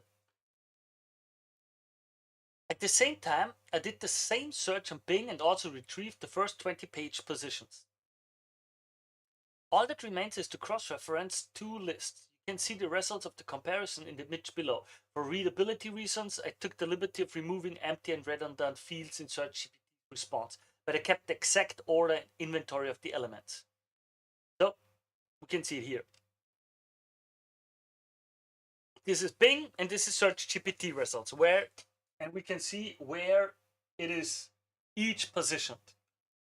Like for example, here we are down there, but it's already second, while this is way lower there, and so on.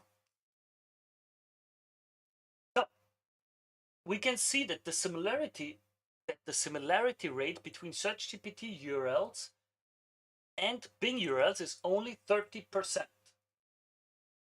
Well, I would say it is true, this is relatively low, because if ChatGPT were actually relying on Bing search results, we would expect a much higher level of similarity. I played with different Bing settings like device, geolocation, language, IP address, but the result was always the same, almost 30% of pages in common. But if not Bing, what other search engine could ChatGPT use? Fortunately, there aren't 36 of them on the market. What if we cross-reference the search results retrieved by SearchGPT with those from Google? As illogical as this may seem, it is not something new, as there are already other search engines, such as Ecosia, that rely on Google results. We cross SearchGPT and Google, and we see 1, 2, 3, 1, 2, 3, 4 is not, 4 here is number 5 here, and then it gets a bit more muddy, but it stays very close. Very, very close, as we can see in these images. Okay. Okay, and that result is remarkable. We achieve a similarity rate between the two which borders on perfection, 90%. That is to say, 9 out of 10 pages retrieved by SearchGPT from an external search engine are found among the first results of Google. Now, again, that means the results that we get in ChatGPT when we search for something seem to have a high correlation with the results on Google, not on Bing, but Google. For once, let's take another example and a different type of query. Query typed into ChatGPT electric city bike. Such queries generated by ChatGPT are Best Electric City Bike 2025 Review, Vélo de Ville électrique conseil achat. For the people, it's a French site, it's a French guide. That's why some of the snippets and information queries will be in French. This is a very common case when beside the query in your language, SearchGPT also makes a query in English. As in the previous example, we have an almost perfect intersection of results between SearchGPT and Google. And here a screenshot, Google Best Electric City Bike Review, SearchGPT, and Google French query here. Some figures for other queries, the percentage is the intersection of pages in SearchGPT and pages in Google's top 20. Credit redemption has 84.3%. How to reduce my taxes has 64%. Registration card has 71.4%. How to clean an oven has 86%. Okay. One important thing, when comparing search results, exclude pages belonging to OpenAI's authorized partners. Okay. When performing a search, SearchGPT queries both the external search engine and the indexes provided by partners. However, these are two different and independent data sources that should not be mixed. In France, there's still only one official partner, Le Monde, to which Wikipedia is also added. Globally, OpenAI has partnered with the vast majority of major media outlets. We recognize them by the much more developed snippets. Okay, what can we see? URL, where did it get it from? Okay. Here we can see in the query domain where it found it and what it found. And what snippets it got back. Okay. 2. Snippets. Let's take our investigation further. Let's now analyze the snippets. A snippet is a 2-line piece of text that accompanies the page title and URL in search results. It is sensitive to the user query, that is to say, for 3 different queries you can have for the same page 3 different extracts or snippets. Okay, everybody has experienced that. Each search engine reserves the right to choose what it will display as a snippet and uses proprietary algorithm to do so as fast as possible. This can be the content of the meta description, but very often it is also a small excerpt of the page content, the most relevant from the search engine's point of view. There are many differences between Google and Bing. And we can see they are different. I can't go through the details because I don't speak French. It's that easy. Sorry, guys. Sorry. Thus, by comparing the snippets displayed for a query, we can also define with certainty the search engine use. I would say with some certainty. For the following example, I typed the query beginner tennis racket into ChatGPT. The GPT-4o model parsed and refined it to output the search query best beginner tennis rackets. By browsing the retrieved search results, I find a page from the site rackets.t-tennis.fr with the snippet best beginner tennis rackets blah blah blah blah blah blah blah. We quickly understand that this is not a meta description but rather content extracted from the page. Now let's compare which snippet is displayed on Bing and Google for the same query and same page. We go here, here's the snippet, and we compare.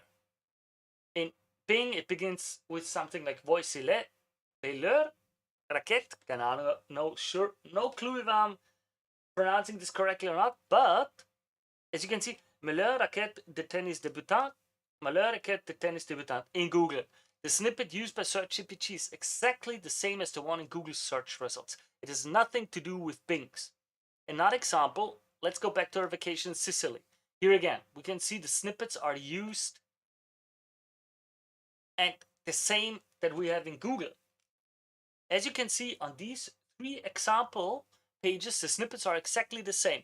And as usual, if you have any questions, leave them in the comment, chat with me.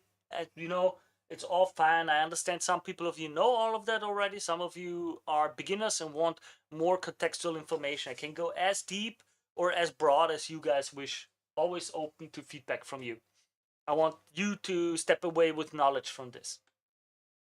Similarly, the date displayed in front of the snippet is also taken and saved in SearchGPT, just in a specific format. The first value is it's a Unix timestamp expressed in seconds since January, the beginning of the Unix epoch.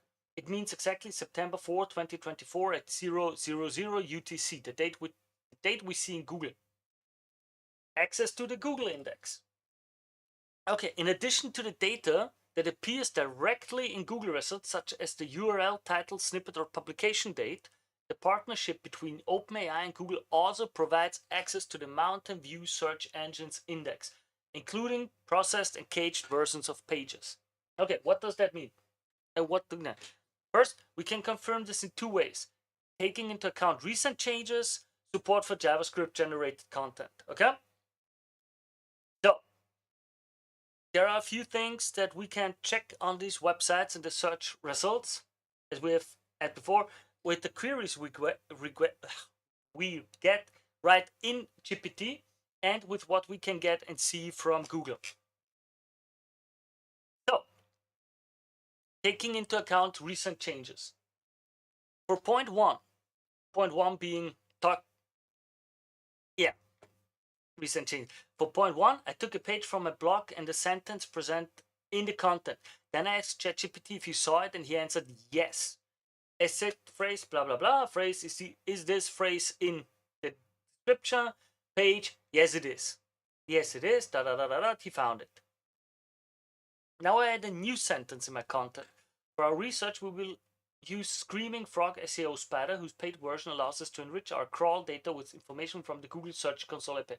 Screaming Frog is a must-have SEO tool that every SEO consultant should have. Most likely a shameless plug. Respect. Gotta be a sponsor or something. I don't judge you for that. Don't worry. And I ask again if ChatGPT sees it on the page. The answer is no. The phrase da da da da da da da da da da, and it gives the answer. It is not there. It is not found. What does that mean? Sorry, just a live chat. This happens because ChatGPT will not crawl your page in real time, even if you explicitly specify the URL of the page you're interested in. Instead, it will query Google with a site double point operator and look for the page in Google's index. It goes for the Google index. Whoa, okay, interesting to know. We don't go for the real site, we go for the Google index page. Until the page has been recrawled by Google, your content updates will not be visible.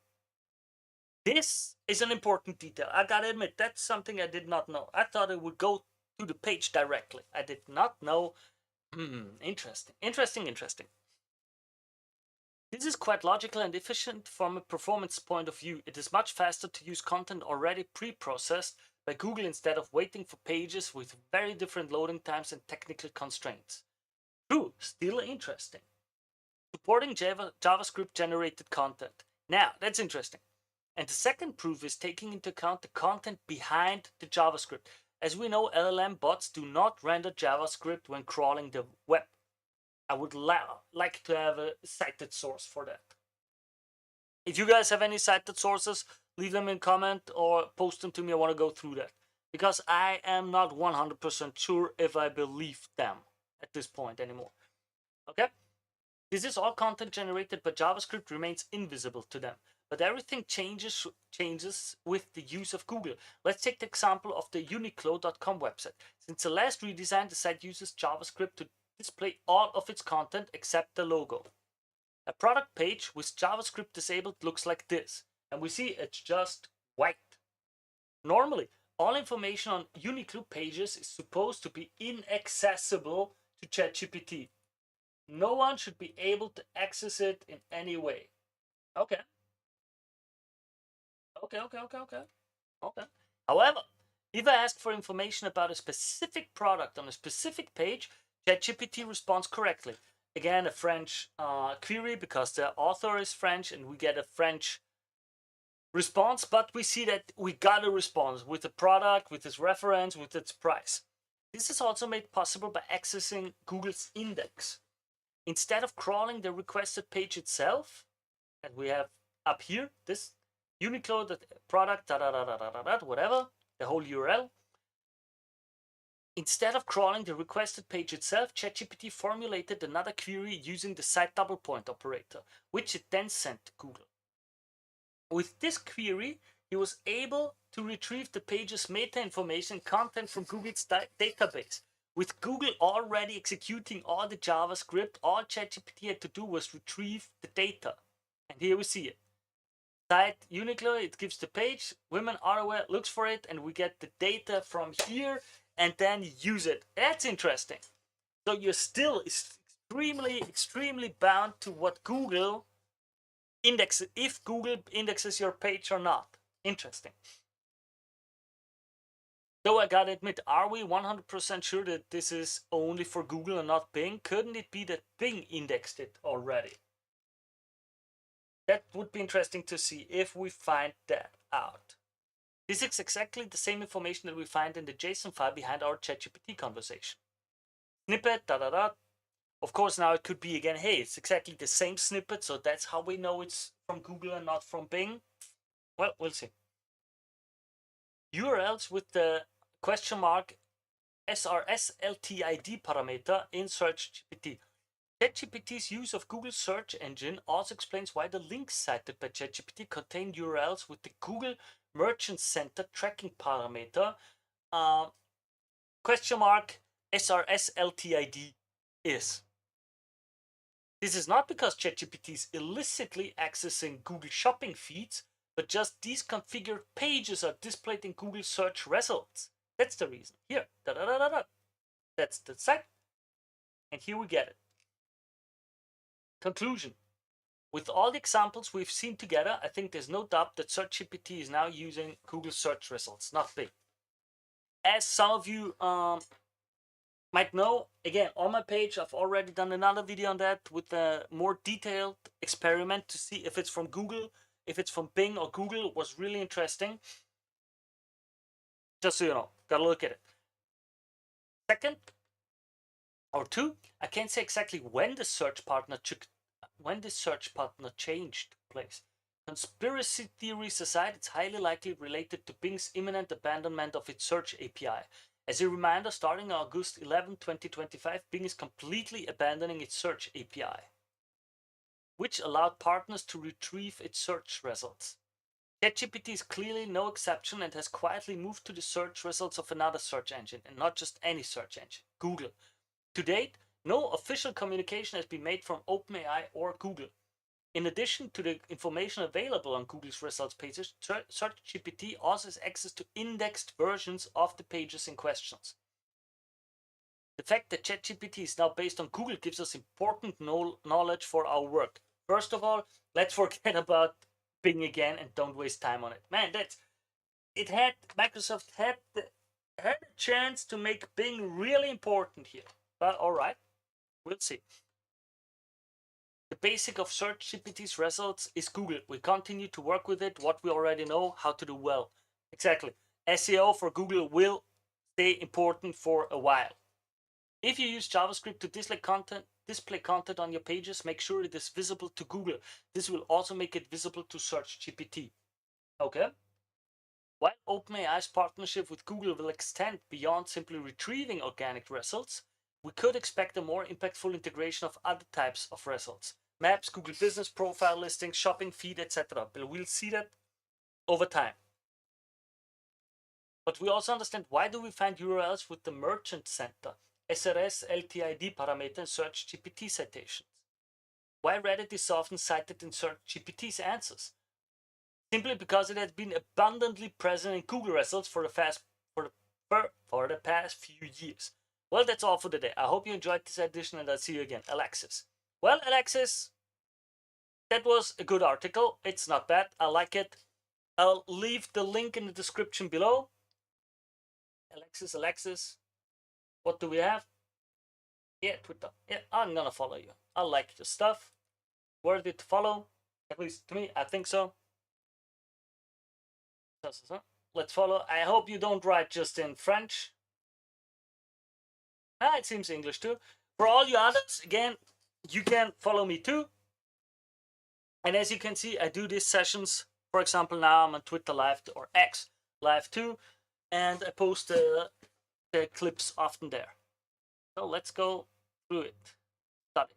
Interesting. As usual, I thank you all. If you like what I do, that I go through all of these different articles, trends, information, research papers and such, consider supporting the channel. All you have to do is like the video and click the subscribe button. It's 1 or 2 clicks for you, and it's the best way you can support this channel.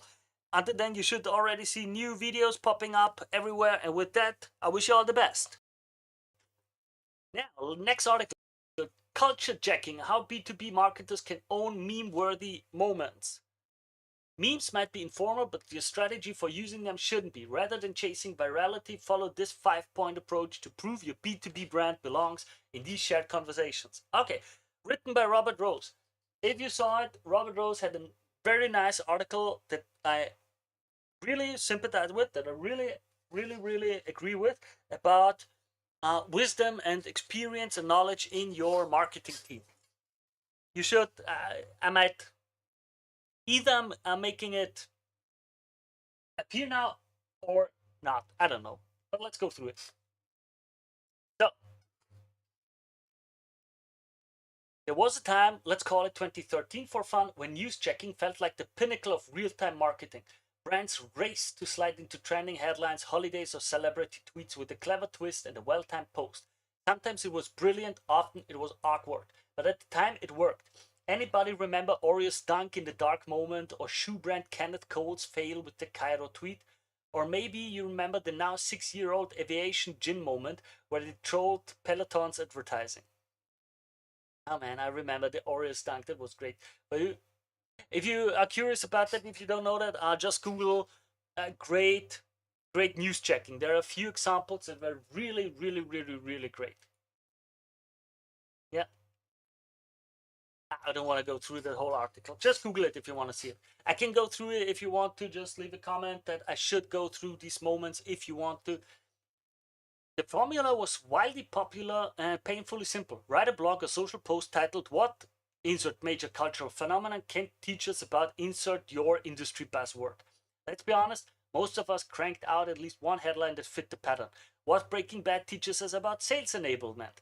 Marketing lessons from Justin Bieber's haircut. 5 lessons content marketers can learn from the Hunger Games. Yeah, I remember those times, man. Yeah, this last one is real. It was the golden age of forced relevance, and we all had the template. But today, news checking feels almost quaint. It's not just that we've moved past the novelty of the cookie brand tweets about the Super Bowl blackout era. The biggest shift is that in 2025, most news cycles move too fast, cut too deep, or hit too close to home for brands to comfortably weigh in. Today, hijacking the moment feels less like clever marketing and more like reputational roulette. Yeah, the world is in a bit of a bad mood when it comes to the news, and increasingly brands don't want to be part of the conversation. However, as the For You algorithm invades every media surface, from search to social and even our own media properties, there does seem to be something interesting happening. Companies have an opportunity to do more than just be part of the conversation. They can show they belong in it. Enter the meme. Ouch. Ouch. We'll see. We'll see. I've seen so many attempts of brands using memes, but let's see. Let's see. Memes aren't just funny, they're fluent. What started as niche in jokes in the internet's earliest days are now fully integrated formats for brand storytelling. Yes, even in B2B, where shared pain, complexity, and jargon are all fertile ground for insider humor. Memes don't just ride the wave of culture, they compress, remix, and circulate it through the subcultures and communities where your buyers already live. As we head into the back half of 2025, it feels like we're in the midst of what I'd call a meme maturity moment. But this isn't the same meme culture that originally played alongside news checking, where success was measured by virality. In 2025, the game has changed. Okay. Memes are now so easy to create and so embedded in our daily scroll that they've evolved into something closer to modern emojis. Not just formats, but content types, distinct communication vehicles, tools for signaling niche understanding, emotion, and identity in a flash. The point of using memes in marketing isn't to go viral anymore, it's to go relevant. The best B2B memes don't land just because they're funny, they land because they feel true. They communicate with community members like an insider would, and that's what makes them work. Additionally, it's not just the humor that creates the marketing value. Memes have become the punchline that proves you understand the setup, that you are self aware, and that you can speak the language of the community in which you're trying to resonate. If you do it well.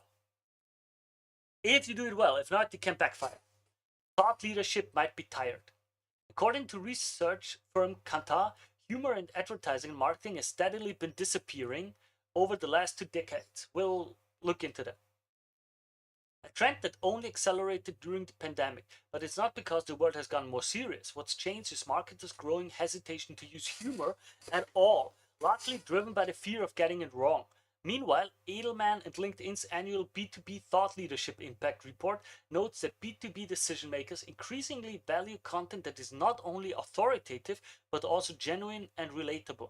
In a content ecosystem bloated with AI generated summaries, thought leadership platitudes, and mid tier video clips, the meme has emerged as one of the few formats that still requires human context. To gut check my thinking, I reached out to one of the smartest content marketers and easily one of the funniest humans I know, my friend Tim Washer. Okay. Tim has an uncanny understanding of what makes people laugh, especially in the often too serious world of B2B. When I asked if he was seeing a similar shift towards meme driven content, he put it perfectly. B2B thought leadership is usually neither. Creators who build a sense of connection with the audience will gain affinity with customers. Laughter reigns supreme as the most efficient and effective way to build rapport and earn trust. A super simple way to do this is to include a relevant meme, especially if it speaks to the pain point our B2B customers are facing in a moment. Memes can be both strategic and silly. AI is putting real pressure on marketers to create good content that stands out from the daily avalanche of material flooding the internet. However, AI is sending down the web as it becomes more prevalent, especially in B2B marketing contexts. Product pages have started to look like they were all built in the same CMS, using the same UX checklist. Social content from scrappy B2B startups and massive enterprises often feels generated from the same overly sanitized beat poetry style prompt. And thought leadership, half the time it reads like it was assembled by a polite intern named PromptBot determined to make synergy happen. There is an ongoing and oddly passionate debate over how to spot AI written content. Is it the EM dash, the word delve, the overuse of coherence, or maybe it's when 3 consecutive paragraphs begin with, here's the hard truth? Well, here's the hard truth. Honestly, it doesn't matter because the fact that we're even having the debate is the point.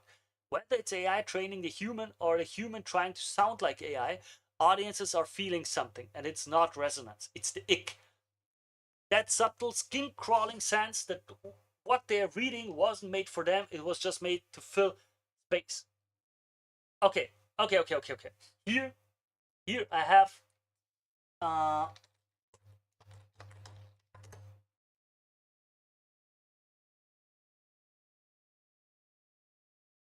no. Emperor and the Peach. Ah man, I can't find it now. There was an old story, Chinese philosopher. I think it's really important to understand that. Okay, two things. Because personally, I'm just a bit annoyed at this point about this. Oh, I can see that this is AI written. First thing, most likely, no, you can't. Sometimes it's just human written, or vice versa. Period. Okay.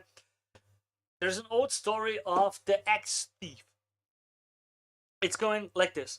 One day, a man couldn't find his axe, and he was looking around, and he was sure that the son of the neighbor had stolen his axe. And so he went over and watched the neighbor's son. And there it was. He moved like an axe thief. He talked like an axe thief. He did everything like an axe thief did. And he knew it was just certain that this was an axe thief. The next day, the man found the axe in his field that he forgot to later. When he watched the neighbor's son again, this boy suddenly didn't have anything of an axe thief in him. The point is, how much do we predetermine the outcome that we want to have? The same applies to another story where it was more about, oh, it was the emperor or something, and the emperor had a friend, and the friend was great, and it was like, oh, the friend was eating something and said, wow, this peach tastes great. You want to have another? The emperor was, hey, cool. See, he's such a friend that he shares with me to give me a taste of what tastes good. Then there was another instance where the man took something like the pavilion or the wagon or something of the emperor because his mother was dying.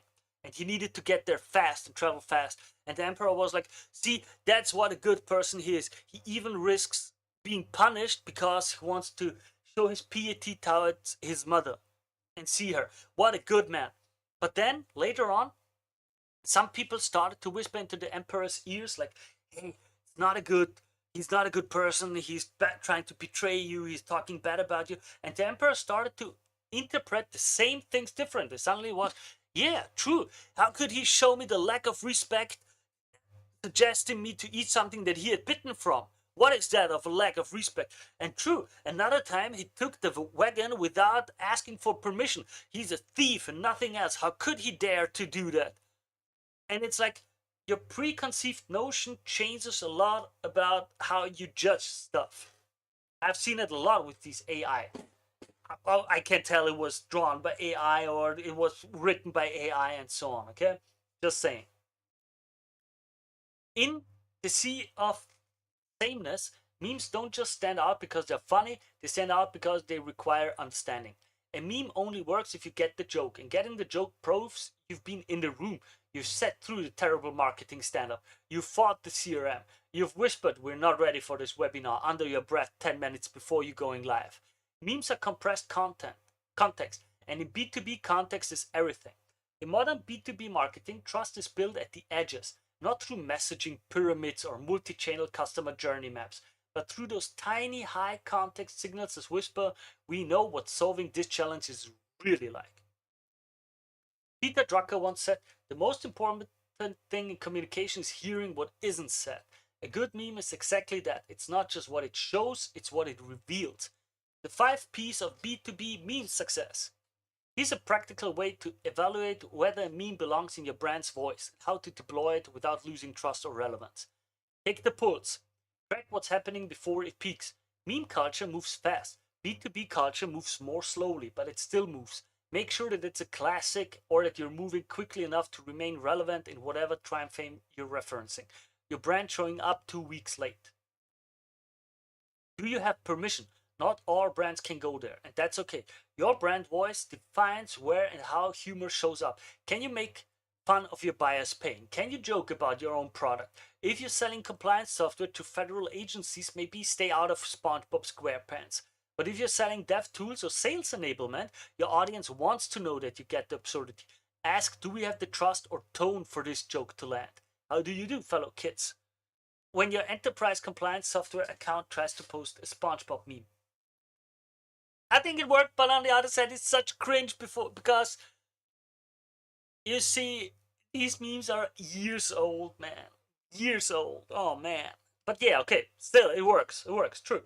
Make sure you keep perspective. Don't just reuse, add insight. The best B2B memes don't just repeat the trends, they remix them. You're not borrowing a format to be relevant. You're using it to say something specific about your category, customer, or worldview. Ask what truth are we surfacing and is it ours to tell? Is this innovation slightly better workflow? What's your placement? Choose the right channel for the right moment. Memes in the Slack community, gold. Memes on your sales team's LinkedIn, maybe. Memes in the keynote deck for your board, maybe not so much. Meme posted from your corporate LinkedIn page at 3am, same meme shared in a Slack channel by your sales lead with too real as the only comment. As you would in any good content strategy, map your meme to the medium. Even with LinkedIn, the same meme may hit differently from a founder, a community manager, or the brand accountant. Ask, where will this meme not just survive, but thrive? Create the playbook. Create rules, not red tape. Empower creators with principles, not approvals.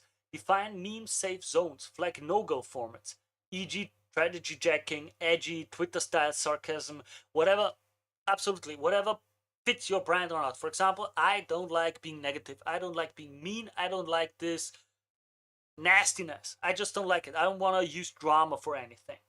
Just my personal opinion, how I think my agency and my brands have to be in public. I don't mind doing it for clients, but not for us, ourselves, in-house. Build in optional legal review lanes, but don't build a bureaucracy. Ask, have we enabled creative freedom with clear boundaries? This is fine. When you let the intern post memes without brand guidelines. The meme is the medium.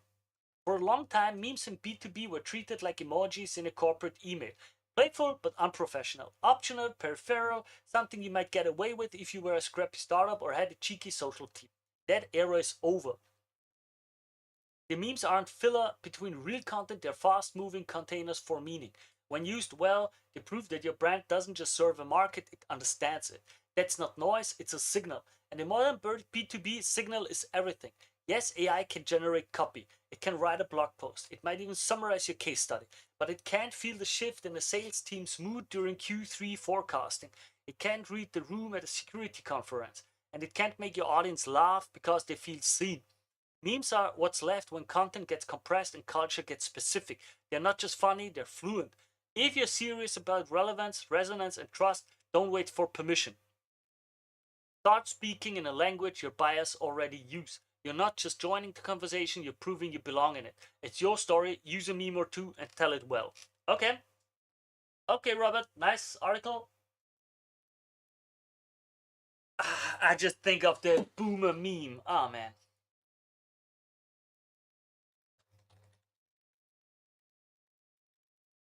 Let's see if I find that little joke. What the hell? Why do I find Austrian hotels?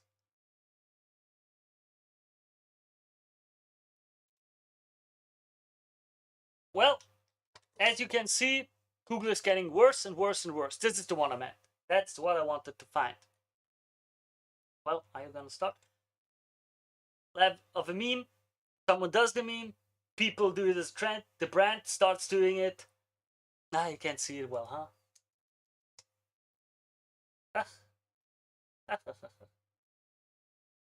Does that work? Yeah, high pixelated. Great. So you have the worst quality overall. Sorry. As you can see, life of a meme. Someone does it, people like it, and they copy it.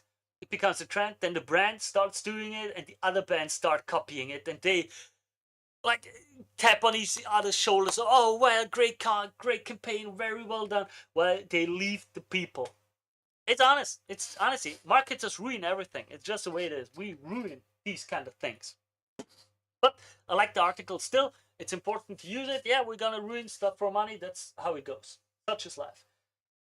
If you like that I go through articles, news, trends, white papers, studies, and research and such in the broad field of marketing, feel free to support this channel. A like in the video, a subscription to the channel. It's just 1 or 2 clicks for you, but it helps tremendously to help this channel reach more people, get better, help more people. If you want to see something from me, have the Q&A session, have specific questions or topics that you want me to dive into deeper, leave them in the comments below. And with that, I think we are finished for today. So let's go through this one. Google Ads turns off personalization, remarketing, and conversion tracking. This is an interesting article, I hope. Google is notifying some advertisers that they do not comply with Google's EU user consent policy, i.e. consent mode V2, and that is of July 21st. It will turn off personalized and non-personalized ads, remarketing, and conversion tracking functionality. This doesn't seem worldwide, and it might just be in the EU regions. Adrian Decker posted about this on LinkedIn and wrote, as of July 21st, if you're not using consent mode V2, your EU traffic is now running partially blind. He said Google stopped conversion tracking. If you do not enable no consent mode, it will lead to declining Google Ads performance. He shared the email he received from Google, which reads, Dear advertiser, we have reviewed your account and found that the attached sites apps do not comply with Google's EU user consent policy. Further to our previous correspondence, as a result of this ongoing non-compliance, we will now take action, including disabling personalized and non-personalized ads, remarketing and conversion tracking functionality.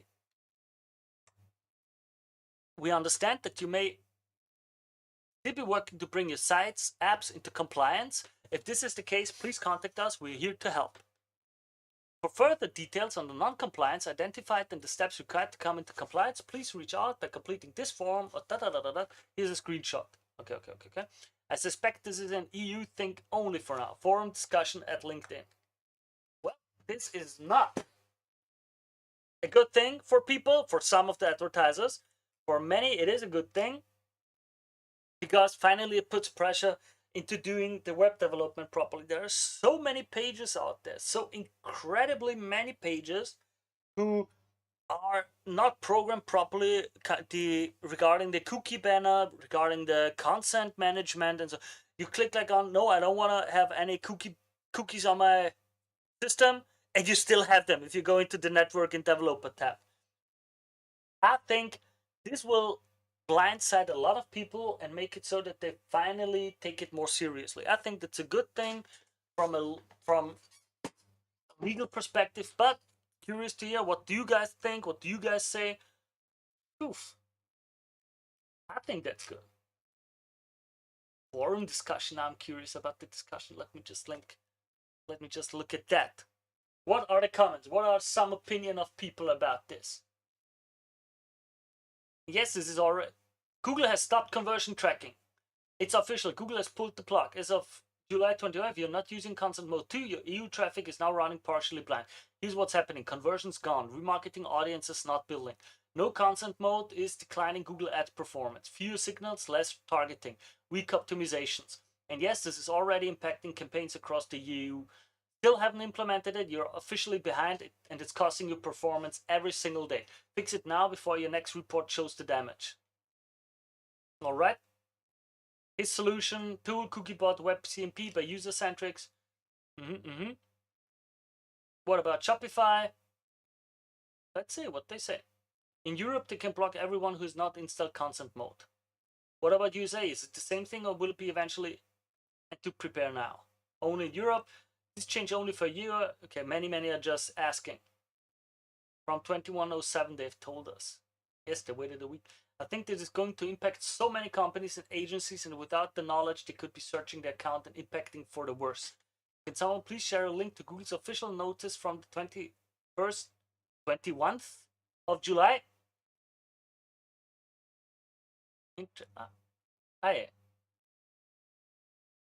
Yeah, this is okay. Well, interesting.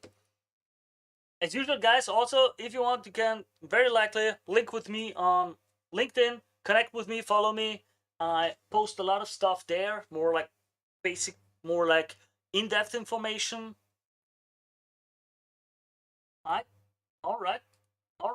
With that, if you like what I do, as usual, I go through the details of different articles, different information, different stuff, trends, research papers, and so on. If you like what I do, if you want to support the channel, feel free, leave me a like, leave me a comment, subscribe to the channel. It's 1 or 2 clicks. It's the best way you can support this channel. And with that, I wish you all the very, very best. As I said, my mum's interior design company, I think, was paying me like £18,000 a year, like really not a lot at all. Yeah. So that was definitely not going to be like my long-term Yeah, future. exactly. So I was like, okay, well, maybe I can start offering services. And I did all sorts of things, Joe, I thank you. There we go. Today we're going to start with a video called 7 Must-Know Strategies to Scale Your Databases. It's a very technical video. I have not seen it yet. It was a link and a suggestion from one of the other articles that I read yesterday. And I know it might sound super technical and maybe not directly marketing related, but I wanted to jump into it because as a business owner or marketer, you quickly realize that the technology and the marketing techniques and software aren't separate at all. Okay, it's an important aspect. If your campaign suddenly takes off, or your website or platform gets a lot of traffic because of a big campaign that you made, or a PPC or something, or a viral video, or a campaign, or content, or whatever, you will see that the technical aspects are very, very important. And I personally think, I've always seen it, having a fundamental understanding, not precise, not everything to, like understand the intricacies of programming and server IT and whatever, but to have a fundamental understanding of what your devs are even talking about, like in general aspects, is really important in my opinion. So I want to go through it with you. So we learned together how scaling challenges can hurt the customer experience. Why does it hurt the customer experience if our technical aspects are not done well? Why tech bottlenecks can tank a viral campaign? Okay, because there's nothing worse than having a big campaign, email, newsletter sent out, or big promotional PPC campaign, and then suddenly your server is breaking down, or it's too slow, or something doesn't work. Many of you have experienced that nightmare. Okay, and what marketing people should at least understand when working with developers or technical teams, so that you can at least communicate and understand what are the issues, warn the developers about it, have the team set it up and everything. So just in that aspect. So let's jump right into the video. As I said, I've not seen it myself prior. You guys are the first ones that I'm watching it with. So we'll see how it goes. Just give me a moment. And with that, we're gonna start. So, why am I?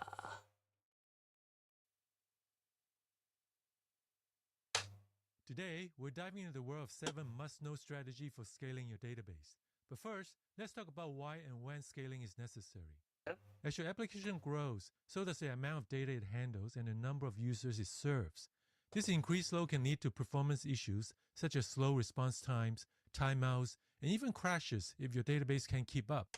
A simple example for you guys is the entries in a database. Imagine you have a store, you have an online store, you have 50,000 different products and 100,000 people access your website, your store, just as an example. All of these are the users and the responses and the entities in the database, just as one example. Scaling becomes essential to maintain smooth operations and ensure a good user experience. Imagine you run a startup that's suddenly gone viral. Your user base skyrockets, and your database now needs to manage millions of requests instead of just a few thousand. Without proper scaling, your app could become unstable, driving users away. Or think about a holiday sale on an e-commerce platform like Amazon. The traffic surge during such events requires a scalable database to handle the peak load smoothly. Now let's break down the 7 must-know strategies to scale your database, one by one. First, let's talk about indexing. Indexes are like the index at the back of the book. They help you locate specific information quickly without having to scan every page. For example, in a customer database for an online retailer, indexing can quickly find customer orders based on order ID or customer ID. These allow customer service reps to pull up order histories quickly because these fields are indexed. The most common type of index is the B-tree index. B-tree indexes keep data sorted, making them ideal for a wide range of queries. They allow for fast insertions, deletion, and lookup operations. B-tree indexes are particularly effective for range queries, like finding all orders within a specific day range or retrieving customer records alphabetically by last name. Indexes can significantly reduce query execution time. Without proper indexing, even a simple search query could turn into a full table scan, which is extremely time-consuming. However, it's important to note that while indexes improve read performance, they can slow down write operations since the index needs to be updated whenever data is modified. Finding the right balance and knowing which fields to index is key to maintaining optimal database performance. Next, let's dive into materialized views. Think of them as pre-computed snapshots of data. Let's keep it for a moment in the indexing first, just to have a better understanding what is going on. I'll try to simplify it a bit. You can imagine it like this. You tell the database, okay, I want this. And imagine the database just like a Google sheet, like an Excel sheet, like a spreadsheet, nothing else. Okay, you have the columns and you have the rows. Let's just for conceptual takes. Now you tell the database, okay, I want you to index, for example, this row, and not this row, this column. And that helps you go with, how should I say it? You make an index, that means it saves, for example, a special column. It saves the volume not the volume, the entries in it, and it analyzes, it checks on those things. It keeps them separate, saved somewhere else. Let's say it like that. I don't want to get too technical. So simplified. You tell them, I want this column to be indexed. The index is saved somewhere else. It's made in a way that it can easily look up. For example, it says instead of having to look up the whole table, which might have 1 million entries, it says, okay, I just want to like 1 million rows with, let's say, 10, 20, 50 different columns. And which means it would have to load all of that data to look it up. And instead we say, no, I just want you to look at this. And we have an extra table, so to speak, with the column values of the index. And we say, hey, what row is, for example, 10, 20, 30, 40, 50.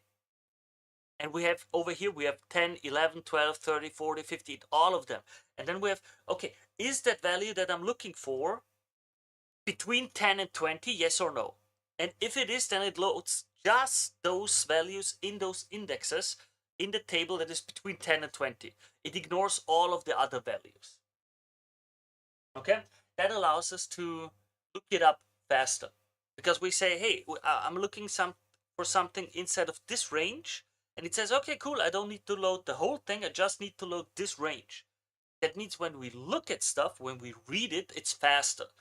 The opposite is true if we write something, because instead of just having to write this one entry in this one cell, so to speak, we now have to adapt the other stuff where it's written and saved about, oh, this is the part where it's between 10 and 20, for example. And now we have to rewrite this too and adapt it to have the new values in it and to reconfigure everything. That's why when we write into it, it becomes slower. Okay? Access. They are especially specialized views. Think of them as pre-computed snapshots of data that are stored for faster access. They are especially useful for complex queries that would be too slow to compute on the fly every time. A real-world example is in business intelligence platforms like Tableau. Imagine a company needs to generate daily sales reports from a large data set. Instead of querying the raw data every time a report is requested, which could take a long time, a materialized view can store the pre-computed sales data. This allows the report to be generated quickly and efficiently. Materialized views can significantly improve performance by reducing the computational load on your database. However, they must be refreshed periodically to ensure the data remains up to date. This refresh operation can be resource intensive, especially if the underlying data changes frequently. It's important to balance the refresh frequency with the performance benefits they provide. Now let's move on to denormalization. Denormalization involves storing... Just a little thing about what does that mean? It means that we let the computer, the database, server, whatever, and I know these are very rough level explanations. We tell them to say, hey, instead of just calculating everything and processing it when I click, for example, on the report page to show me the report, and in this moment I want all the calculations, all the queries, all this gathering the data from the different tables and the different columns and calculating it and everything to be done in that moment. Instead we say, hey, just as an example, computer, I want you to get all of those information and all of that data every 5 minutes, even if nobody's loading it, even if nobody's looking into it. I want you to do that every 5 minutes, every 10 minutes, every hour, every day, whatever, on your own, and to save these results in a special place, like another table or something. And when someone clicks on the report page, I want you to load those values. which then significantly decreases the amount of processing power that is needed and the queries and all of the data gathering that is needed in that one moment of creating the report. Okay? Just and then of course we've got again this, is it better to just calculate it in the moment when we need it, or is it better to have the server run all of that stuff whenever, because it's a lot of calculation and processing that it needs to do in some other space? If, for example, if I say, hey, do it every second, well, maybe I'm wasting energy and I'm wasting processing power to recalculate it every second if I just need the report once a week. Now it's like, well, better to wait the 5 seconds or 10 seconds that one time a week to have it processed live, instead of doing all of this every second calculation all the time. So that's a bit where the technicians come in and say, hey, our server is built this and that way. We think the loading would be better this and that way. So you can talk to them about it. Just so you know. Redundant data to reduce it. Yep. Now let's move on to denormalization. Denormalization involves storing redundant data to reduce the complexity of database queries and speed up data retrieval. A common example of denormalization is social media platforms like Facebook. Facebook denormalizes data to store user posts and information in the same table. This approach minimizes the need for complex joins between tables, speeding up retrieval when displaying user feeds. While denormalization can significantly enhance read performance by simplifying query execution, it also comes with trade-offs. Storing redundant data means that updates must be carefully managed to maintain consistency across the database. This added complexity in maintaining consistent data can lead to potential issues if handled incorrectly. Next, let's talk about... Just a moment. Let's go through that a bit. Let's go through that a little bit, okay? What does that mean? I'm not sure. Should I use paint or do we go with... I think this is better. Okay? For example, what does that mean? Usually, one of the things you learn in programming is for a database, you want, this is the whole database at the table, for example, and then we tell it, okay, I want one row that is ID,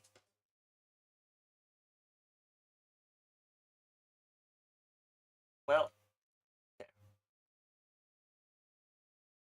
I have one that is, let's make a very simple thing, okay?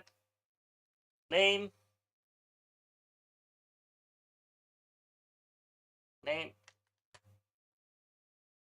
address, like just a very simple example, okay? And now we have one table that has all of these connected. Yep. As in one entry, like row 1,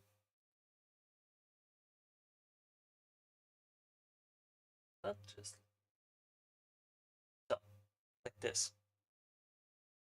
Okay? So then we have row 1, row 2, and so on.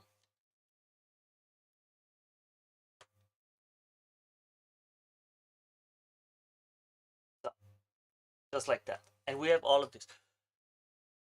Sometimes, if you create a lot of stuff, it becomes a bit hard to maintain it, because now it becomes, well, what is about his phone number, the email, the second email, the post number, second address, what company does that person work at, the birthday, and suddenly we have got a huge. And this is where we sometimes say, or where technicians have to consider, okay, what is the better solution for us? Should we go with one that has like many, like dozens, I've seen hundreds of columns, or do we say we create two different tables? This is table 1, for example, and this is table 2. And now we tell the computer, instead, what we want is, we have ID, we always have an ID. So, and then we say, this is, we have here the name, and we have here the address. And then we combine those values. We say, for example, when something, let's try it like this. And then when we're looking for something, we say, okay, server, I want you to look for the name in the name table and the corresponding, like for example, let's make it like this.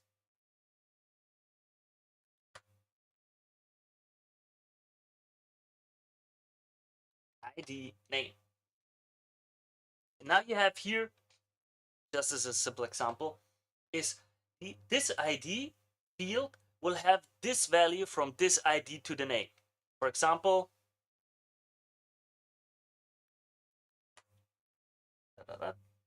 we go this way, here, here. Well, we go with the IDs, right? This, like this. Yeah, no, it's not the best way that I'm doing it. And now, for example, we have Steve here. It's the first entry. Okay? Here we have the address like whatever street, whatever street.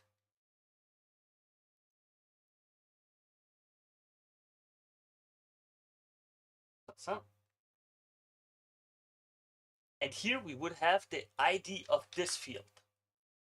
And now we know, the computer knows when we say, hey, I want you to look for Steve's data.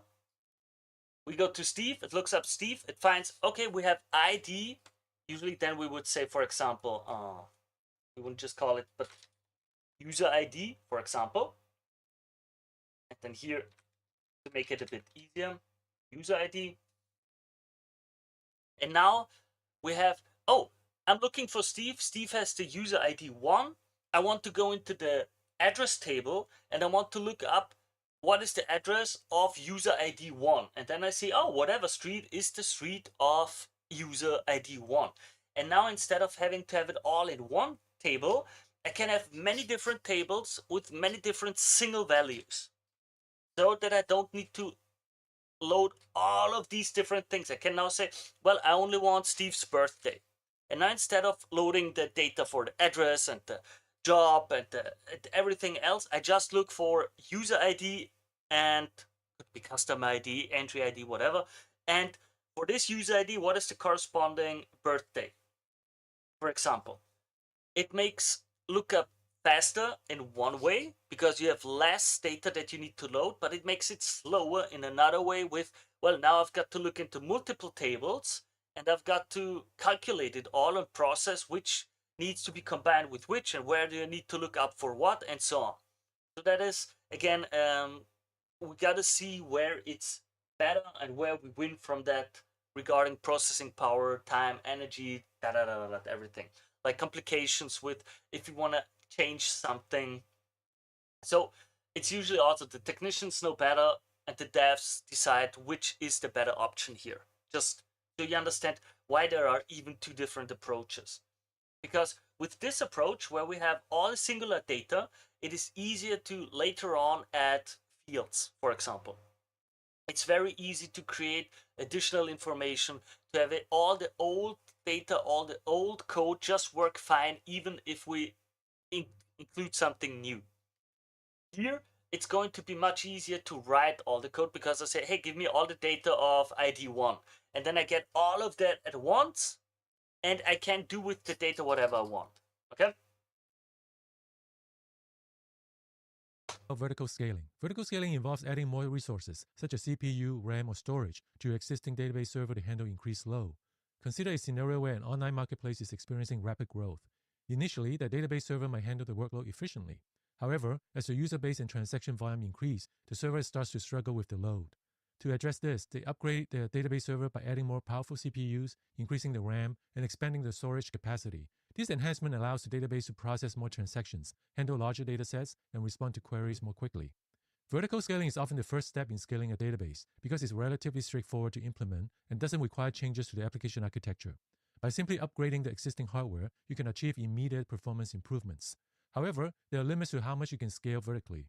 At some point, you might reach the maximum capacity of the hardware, or the cost of the further upgrades may become prohibitive. Additionally, vertical scaling doesn't address redundancy. A single server failure can still bring down your database. Moving on, let's discuss caching. I think that one was pretty self-explanatory. You can't just get more hardware. You don't need to buy it. You can get it from your server, from your host, whatever, and have it assign more processing power, more CPU, and more RAM for you. Okay, it's a very straightforward thing to do. It works easy. It can cost a lot. Again, we've got to consider what is better. Do we pay the devs to make the code different, to optimize it, or do we just pay a bit more for the processing power? Usually depends on where you are in the growth stage of your company. For a small startup, usually it's not that important to be that optimized. At some point, though, it can come into the hundreds of thousands of dollars or euros to optimize it, and then it's very much worth it. Involves storing frequently accessed data in a faster storage layer to reduce the load on your database and speed up response times. For example, consider an online streaming service like Netflix. When users browse through movie titles, Netflix retrieves movie metadata from the cache rather than querying the database each time. This approach drastically reduces the time it takes to display movie information, providing a more seamless user experience. Caching can be implemented at various levels, such as in-memory caches using tools like Redis or Memcache, or even at the application level with built-in caching mechanisms. However, caching also has its challenges. One major consideration is cache invalidation, ensuring that the cache remains up to date with the most recent data. If the cache data becomes stale, users may see outdated information. Therefore, it's essential to implement strategies for refreshing the cache appropriately, either through time-based expiration or event-driven updates. Now let's explore replication. Okay, just a little extra explanation for those who don't quite know what caching means. Yeah, nice, works. Okay, you have your, let's say you have your HDD, your hard drive, could be SD, SDD, whatever, but here's the hard drive, okay? So, this is where the database is. So we have all the data, all the different entries in the database. Okay?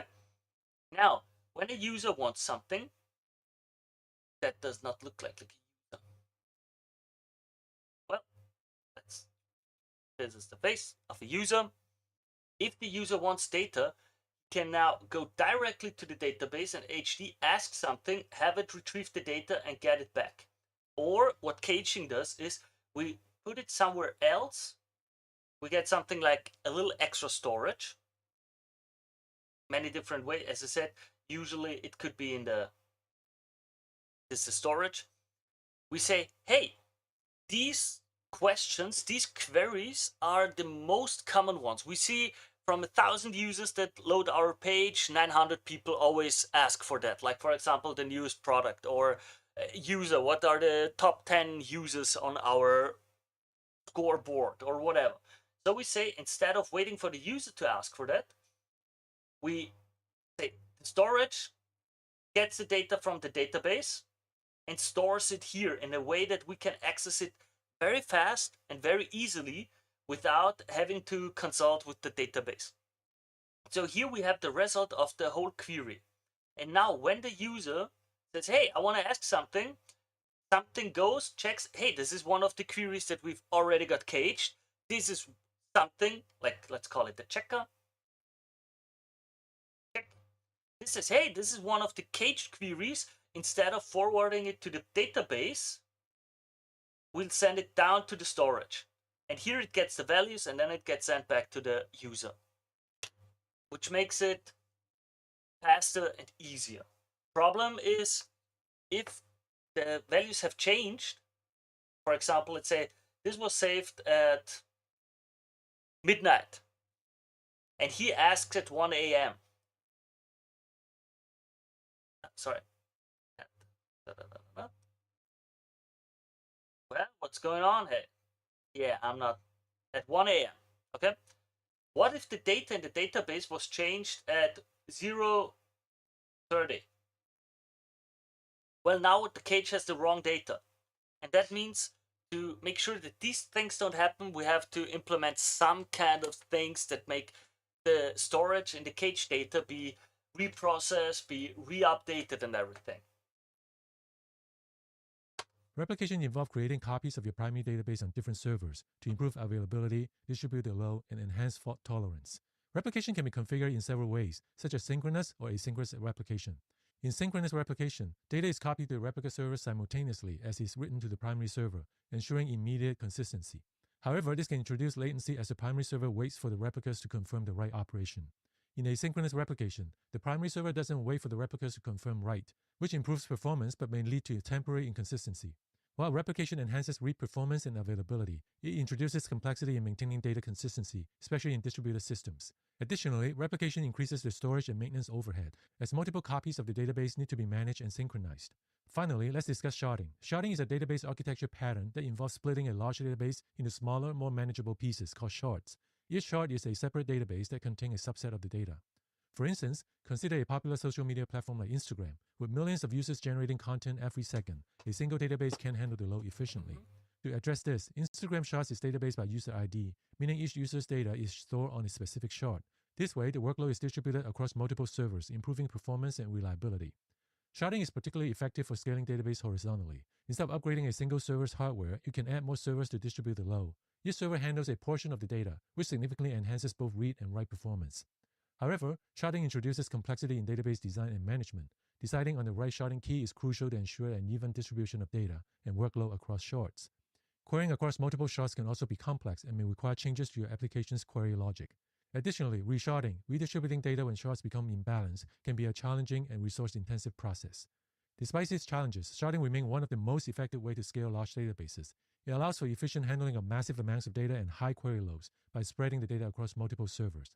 And there you have it, the 7 must-know strategies to scale your database. If you like our videos, you might like our system design newsletter as well. It covers topics and trends in large-scale system design, trusted by 500,000 readers. Subscribe at blog.bybygo.com. Okay, I liked it. It was not a bad video. It was not a bad video. I like it. Top. Now, Imagine being able to build 7 must-know strategies to scale the database. I will link to the video below, of course, in the description. I hope you liked it.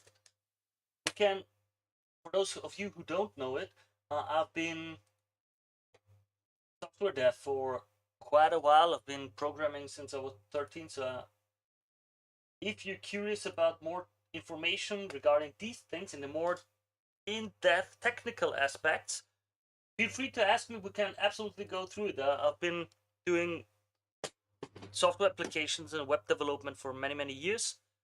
So no problem if you want to go in depth into such things. But in my opinion, most of marketing people don't need that, don't need to go that deep, but you should have just a general understanding.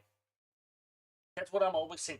You should be well versed enough to at least understand if there are issues, what kind of issues there are that your tech devs are talking about. So you can at least, when you try something, when you make a new campaign, that you have an understanding of, hey, wait, this might cause some issue with, I don't know what exactly, but I remember there was something about if too many people access it, or if we have too many users at once, or let's better warn the tech dev about it. That's just all I'm talking about. And that's already worth more than enough to make the whole team and the whole company work well together. As usual, if you like what I'm doing, if you enjoy that I go through ideas, tutorials, trends, news, research papers, all to make you better at marketing, feel free to support the channel. I would appreciate it a lot. Like the video, subscribe to the channel. It's 1 or 2 clicks. It's easy and free for you, and it helps the channel tremendously. And with that, I thank you all. And we go right up to the next article. Email testing, the risks, costs, and benefits explained. Nice. By Email on Asset. So let's go through it and see how well it works. Your company already uses lots of different marketing technology. What's the point of email testing? Do you really need to spend more money on another subscription for another piece of software? It's likely you already realize how email supports the customer experience, and that's perhaps the best return of investment of any marketing channel. Email handles everything from delivering transactional messages to boosting brand loyalty. But isn't a reliable email service provider, ESP, or a good customer relationship management CRM platform enough to cover everything? What's so important about email testing services? All right. To help you see the full picture and decide which email testing tools your company needs, let's explore the different reasons for testing and what's at risk if you choose to ignore them. All right. 4 types of email testing services and how they help. The kinds of email testing that will be most beneficial to your company depend on your industry, the types of emails you're sending, the size of your program, and your overall goals for email marketing. You may not need every type of email testing service. However, as you budget for the most important pieces of your MarTech stack, you should consider not only the price tag but also the cost of not testing. Always important. Planning for the worst case scenario is always a safe bet because, as Murphy's Law states, if it can go wrong, it will go wrong. Here are 4 types of email testing, the basics of how they work, and the associated costs. Point 1, you will think it's a cost and useless to validate stuff until you realize something went wrong. And only when it goes wrong do you realize, oh man, am I happy that we had the test or something to evaluate or test and make sure that it does not go wrong or that we have something in safety. Okay, just saying. So let's go through it. Email validation. Number 1, contact list validate. Email address validation is a type of email testing that verifies the legitimacy of your contact data. There are plenty of reasons your company may need to validate email address. People make typos and syntax errors when subscribing to your list. Contact data becomes outdated over time. People use fake, temporary, or disposable email addresses to opt in. Bots can spam your sign-up forms. And questionable list building practices may lead to spam traps in your contacts. Now, I'm going to be honest, I use temporary mails to sign up to stuff.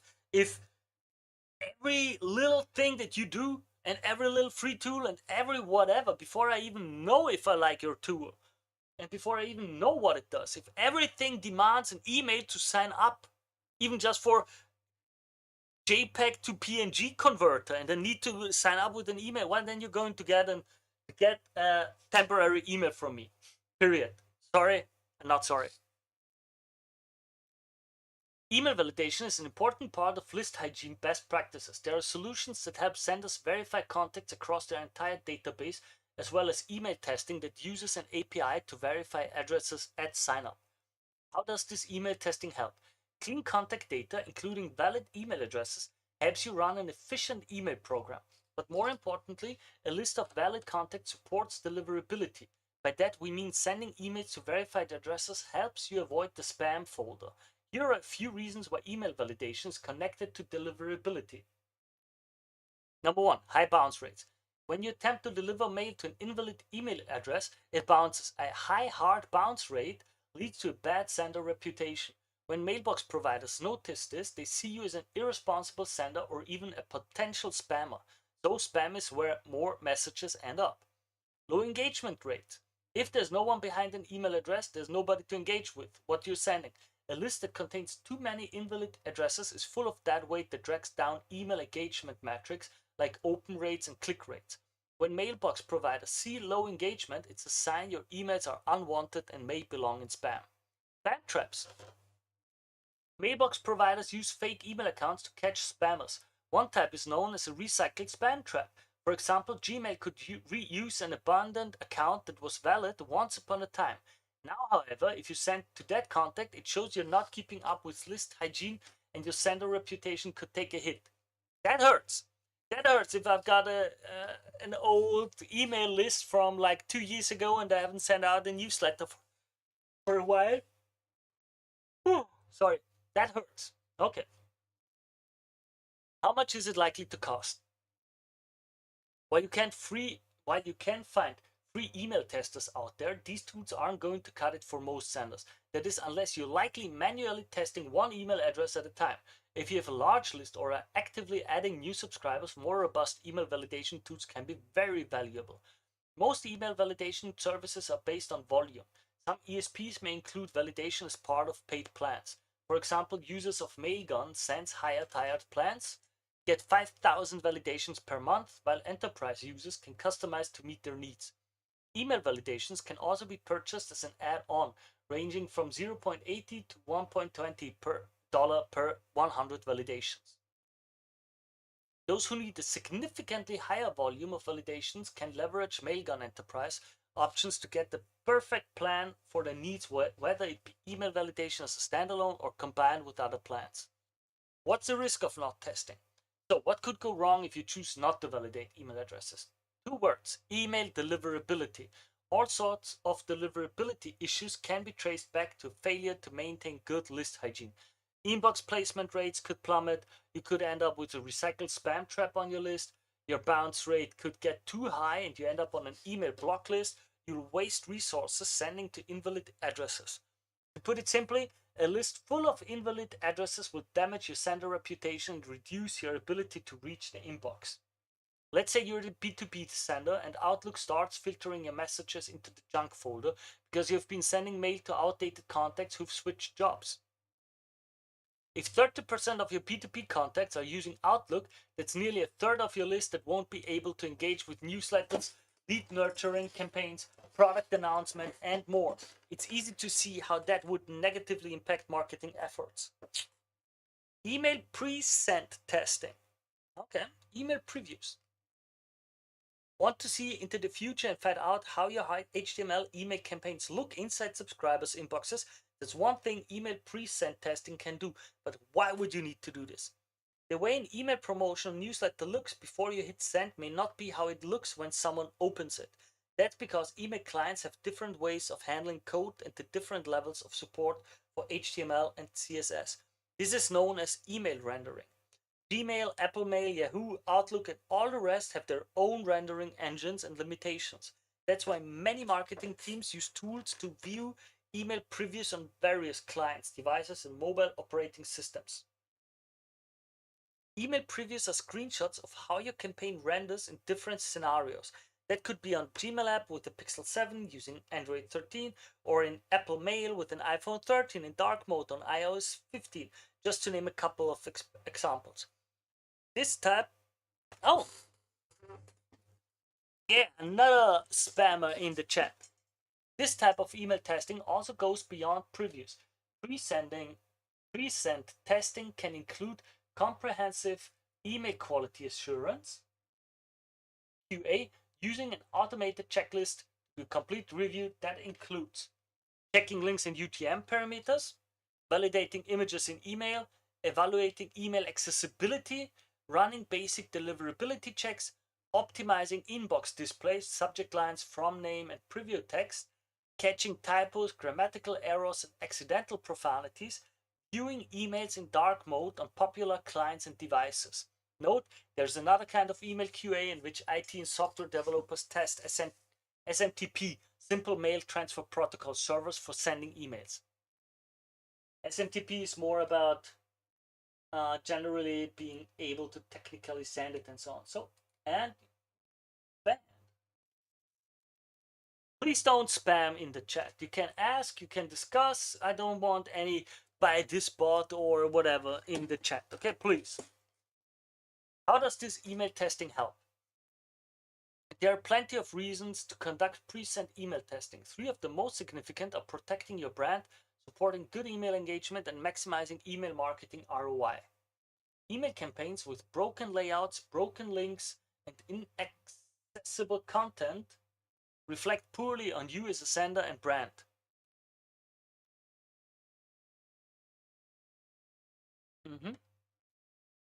If people are unable to read your copy or click,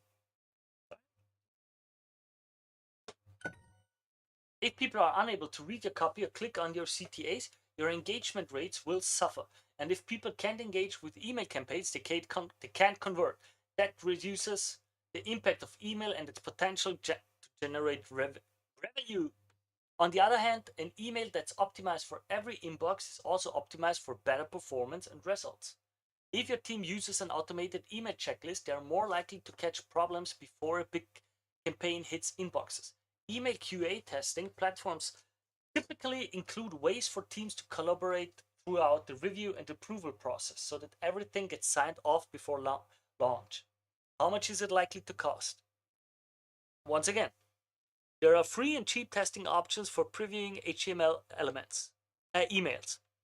However, they tend to be very limited in the scope and volume of previews available. These free email testing tools also don't offer any QA checks beyond the previews, which may or may not be reliable. Starter plans for two of the most popular email pre-sent testing solutions range from 74 to around 100 per month. Some SaaS platforms use an email preview API to include client rendering test results as a feature of the software that adds value to users. One thing that sets Sinch email on asset apart from alternatives is that it provides users with unlimited email testing. You can preview campaigns as many times as needed without any added charges for coverage. That was a shameless self-plug, but it's okay. I respect it. What's the risk of not testing? Email marketing QA prevents many problems. For example, a broken link in your CTA button could bring the ROI of that campaign down to zero. But let's imagine what could happen if there are rendering issues. What if you had planned a big Black Friday email campaign but failed to test and preview it before sending?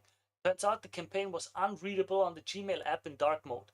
But that can't be too many people, right? Since MailJet's reports the Path to Email Engagement 2024 found that more than 72 people of consumers have a Gmail account. 71.5 primarily check email on a mobile device, and nearly 25% usually view emails in dark mode. For the sake of discussion, let's say this problem impacted just 20% of your list of 20,000 customers. That's 4,000 people who are very unlikely to engage and convert. Your typical open rate is 30%. That means 1,200 of those 4,000 subscribers likely opened it. But when they did, the text disappeared into the background, including the coupon code. So most people just delete their email. If you'd normally expect a 10% click rate on a BFCM campaign, that's 120 online shoppers who won't be able to take advantage of your Black Friday promotion. That's quite a bit of money. Email A/B testing, third thing. We can see different variants. Another way to boost email performance is to conduct split testing or email A/B testing. This form of email testing lets marketers experiment with different ideas to find out what prompts contacts to take specific actions.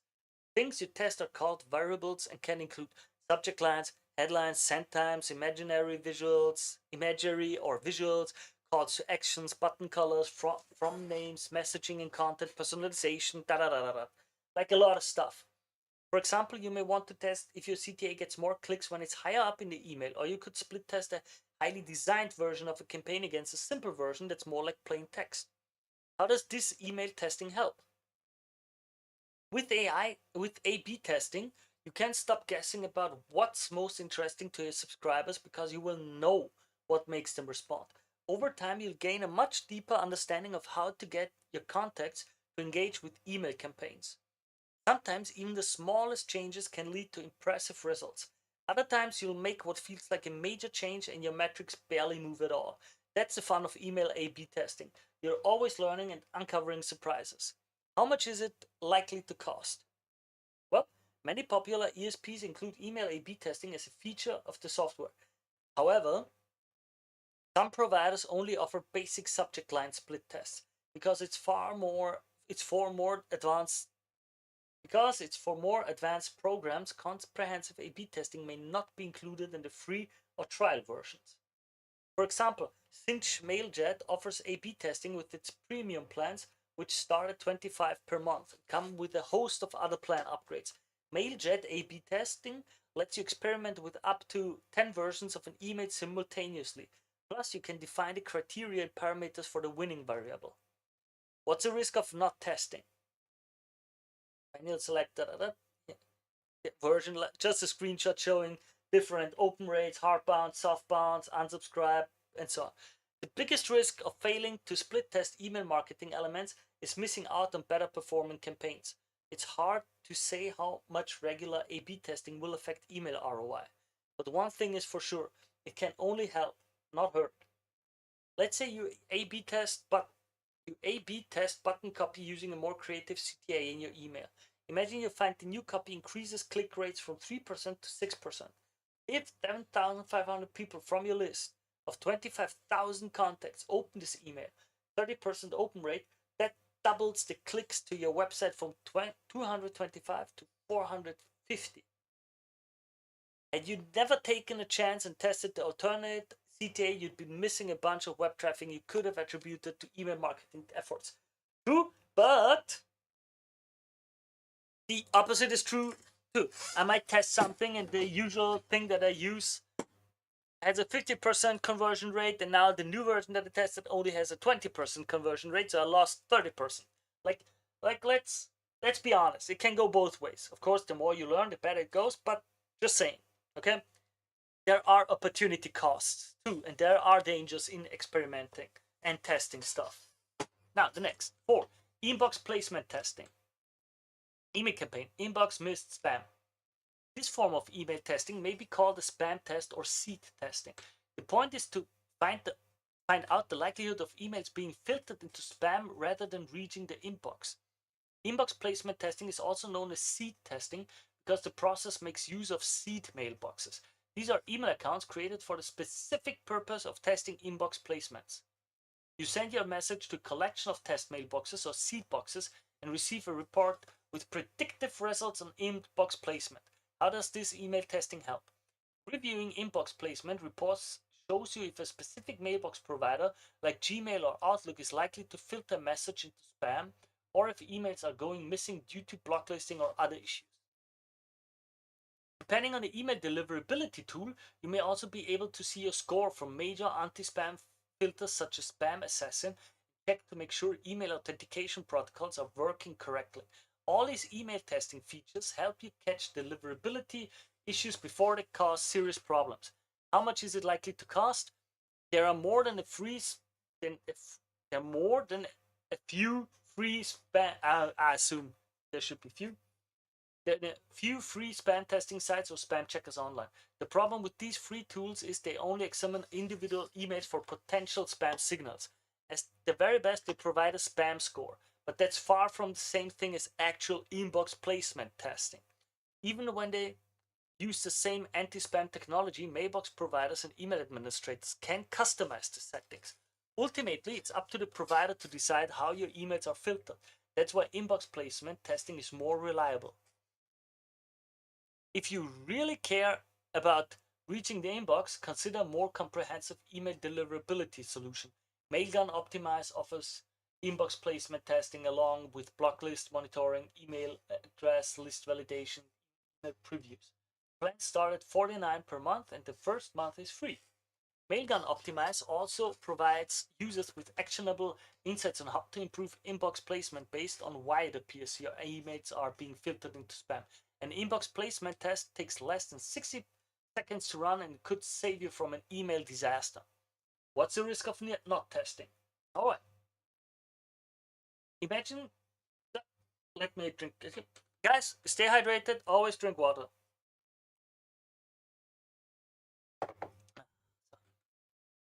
What's the risk of not testing? Imagine you run an e-commerce store and Gmail starts blocking your emails. You've been added to a block list and will spend a week trying to get delisted. In the meantime, you've got a weekly email promotion going out on Thursday that usually generates around 10K. That's attributed to the email channel. Let's say 35% of your list of 30,000 subscribers have Gmail addresses. That's 10,500 people who won't receive the weekly promotion. Some of them were eagerly anticipating it. If 30% of your list doesn't receive the promotion, it stands to reason that engagement and conversions will drop by the same percentage. So too could the revenue generated from that email. You'll end up losing 3,000 because of a preventable deliverability issue. Why email testing is good for business and your brand. Each one of these email testing options provides important benefits that give your email program an advantage.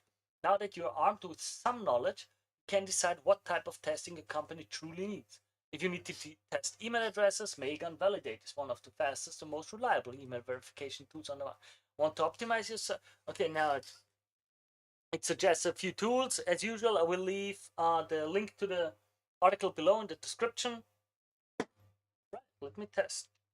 and I'll post it in the chat right now. So, just as a test.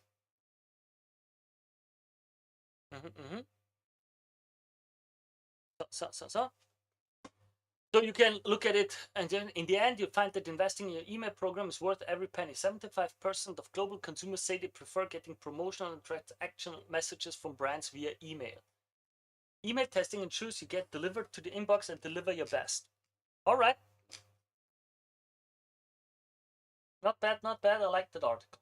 It went through the details, explained it well and nice. I liked it. Some of the most basic things that email marketing is a huge chunk of other things that you should consider, that you could think about. We can go through it a bit in the AMA and the Q&A session if you guys want.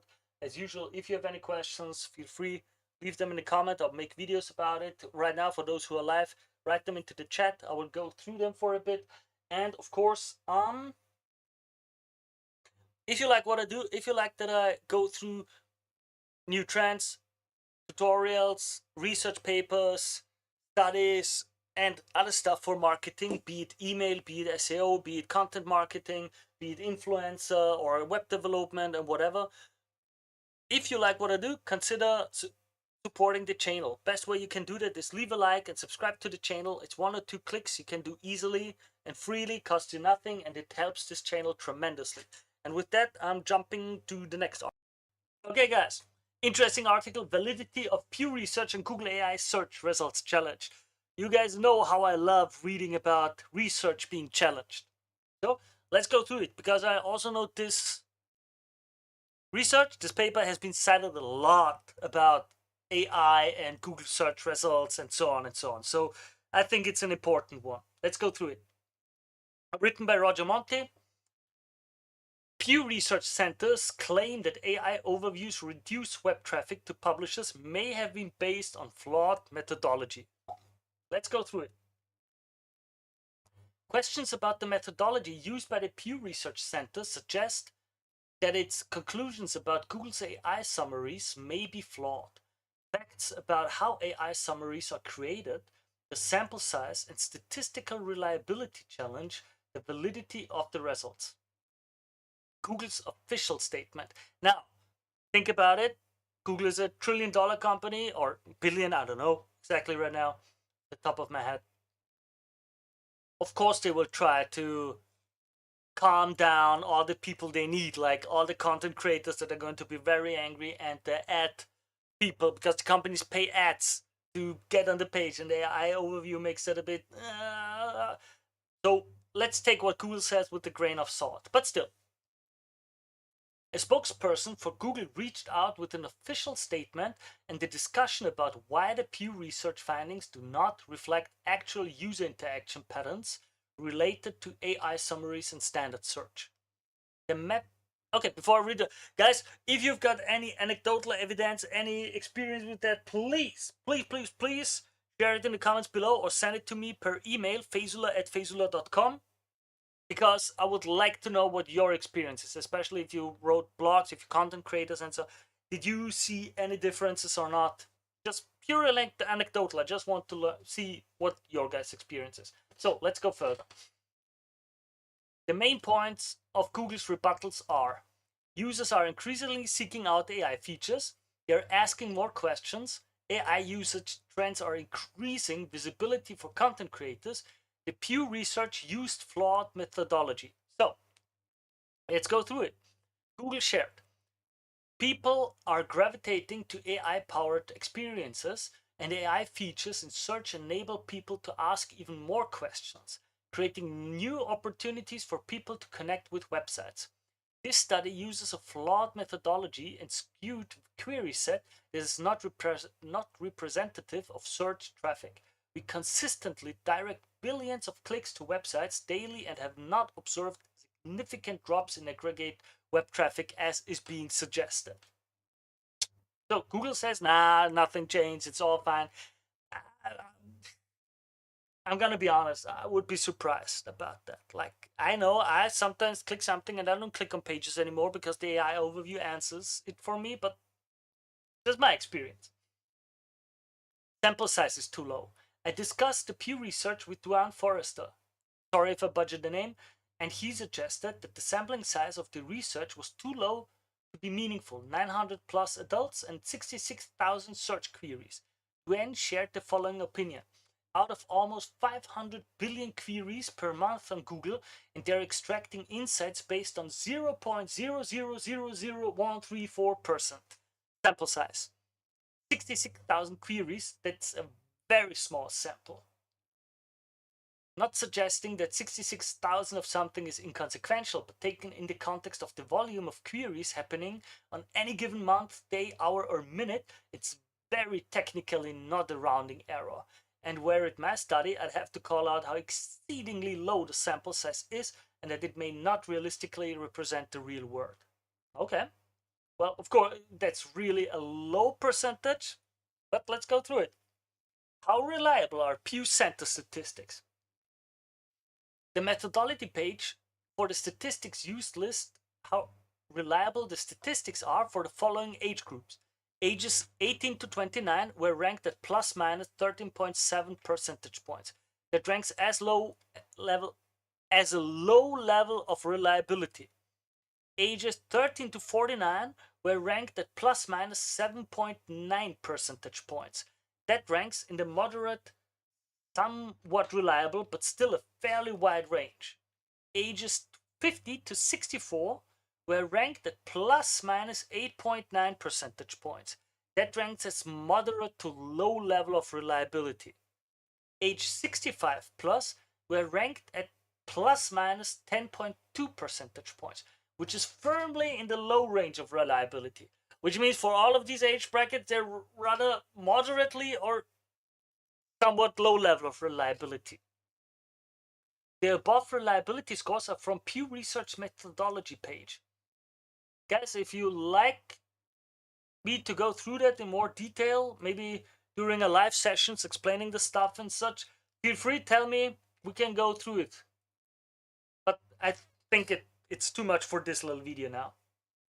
Overall, all of these results have a high margin of error, making them statistically unreliable. At best, they should be seen as rough estimates, although, as Duane says, the sample size is so low that it's hard to justify it as reflecting real-world results. Pew Research compared results between different months. Okay, that might be a big issue. Why? We'll see, but I would say different months have different results. It's not smart to compare different times. After thinking about it overnight and reviewing the methodology, an aspect of the Pew Research methodology that stood out is that they compared the actual search queries from users during the month of March with the same queries the researchers conducted in 1 week in April. That's problematic because Google's AI summaries change from month to month. For example, the kinds of queries that trigger an AI overview changes, with AI overviews becoming more prominent for certain niches and less so for other topics. Additionally, user trends may impact what gets searched on, which itself could trigger temporary freshness update to search algorithms that prioritize videos and news. The takeaway is that comparing search results from different months is problematic for both standard search and AI summaries. Pew Research ignores that AI search results are dynamic. With respect to AI overviews and summaries, these are even more dynamic, subject to change not just for every user, but to the same user. Searching for a query in AI overviews, then repeating the queries in an entirely different browser will result in a different AI summary and completely different set of links. The point is that the Pew Research Center's methodology, where they compare user queries with scraped queries a month later, are flawed because the two sets of queries and results cannot be compared. They are each inherently different because of time, updates, and the dynamic nature of summaries. Okay. For those who don't understand, it's like the AI overviews are more dynamically created. That means if I look for something in March, I will get very different results than if I look at for the same thing in August, for example. Not to speak that I myself, if I query the same thing again and again, I might get different results.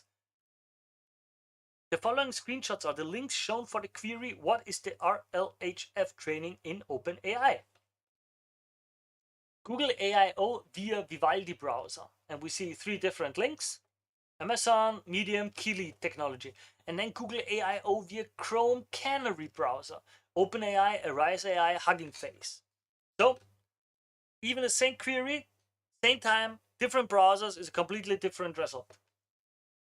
Not only are the links on the right-hand side different, AI summary content and the links embedded within that content are also different. Could this be why publishers see inconsistent traffic? Interesting. Publishers and SEOs are used to static ranking positions in search results for a given search query. The content in the search results and the links that are shown are dynamic, showing a wide range of sites in the top 3 positions for the exact same queries. SEOs and publishers have asked Google to show a broader range of websites. That apparently is what Google's AI features are doing. Is this a case of be careful of what you wish for? Roger Motti, interesting article. Give him a like. I'll link to the article as usual below. Quite interesting. So, I think it's important to discuss the methodology and see how flawed the research is, because many people in the industry cite that research and repeat it again and again and again, taking it as gospel. So that's quite interesting. Guys, as usual, I'm going through the articles for my personal research. I have a marketing agency, so I always want to be like on top of the game. If you like what I do, if you enjoy me sharing these informations with you, consider helping the channel, a like, subscribe to the channel. It's just 1 or 2 clicks. It's the best way to support this channel. Down below you will find the link to subscribe to my newsletter, so we'll stay informed about events, live Q&A sessions, all of that kind of stuff. And with that, I wish you all the very best, because you see other videos already popping up most likely. Bye. Okay, order up. The QSR trends driving consumer decisions in 2025. This is new research from Snapchat, Publicis Media, and NRG reveal how the latest consumer trends are impacting QSR purchases in 2025. All right. As usual, yeah, I'm not showing the chats right now. If you have questions, post them. I can read all the chats, no problem. Also, if you spam the chat, then I have sadly kicked you. That's just the way it is. Sorry. There. All right, and you're gone. Now, let's go through it. Let's go through it together. By 2028, the market size of global fast food and quick service restaurants, QSR, is expected to reach 370 billion, a whopping increase of 40% from 2022. To better understand the major trends shaping food purchases in 2025, Snapchat partnered with Publicis Media and NRG to conduct a global research study where we surveyed 3,115 fast food consumers, 13 to 60 years old, across 5 markets: US, UK, Canada, KSA, France. KSA? What is KSA?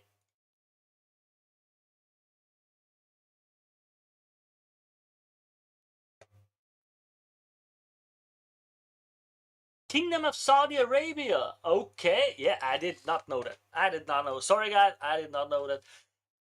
But no, France, no. Okay. Cool.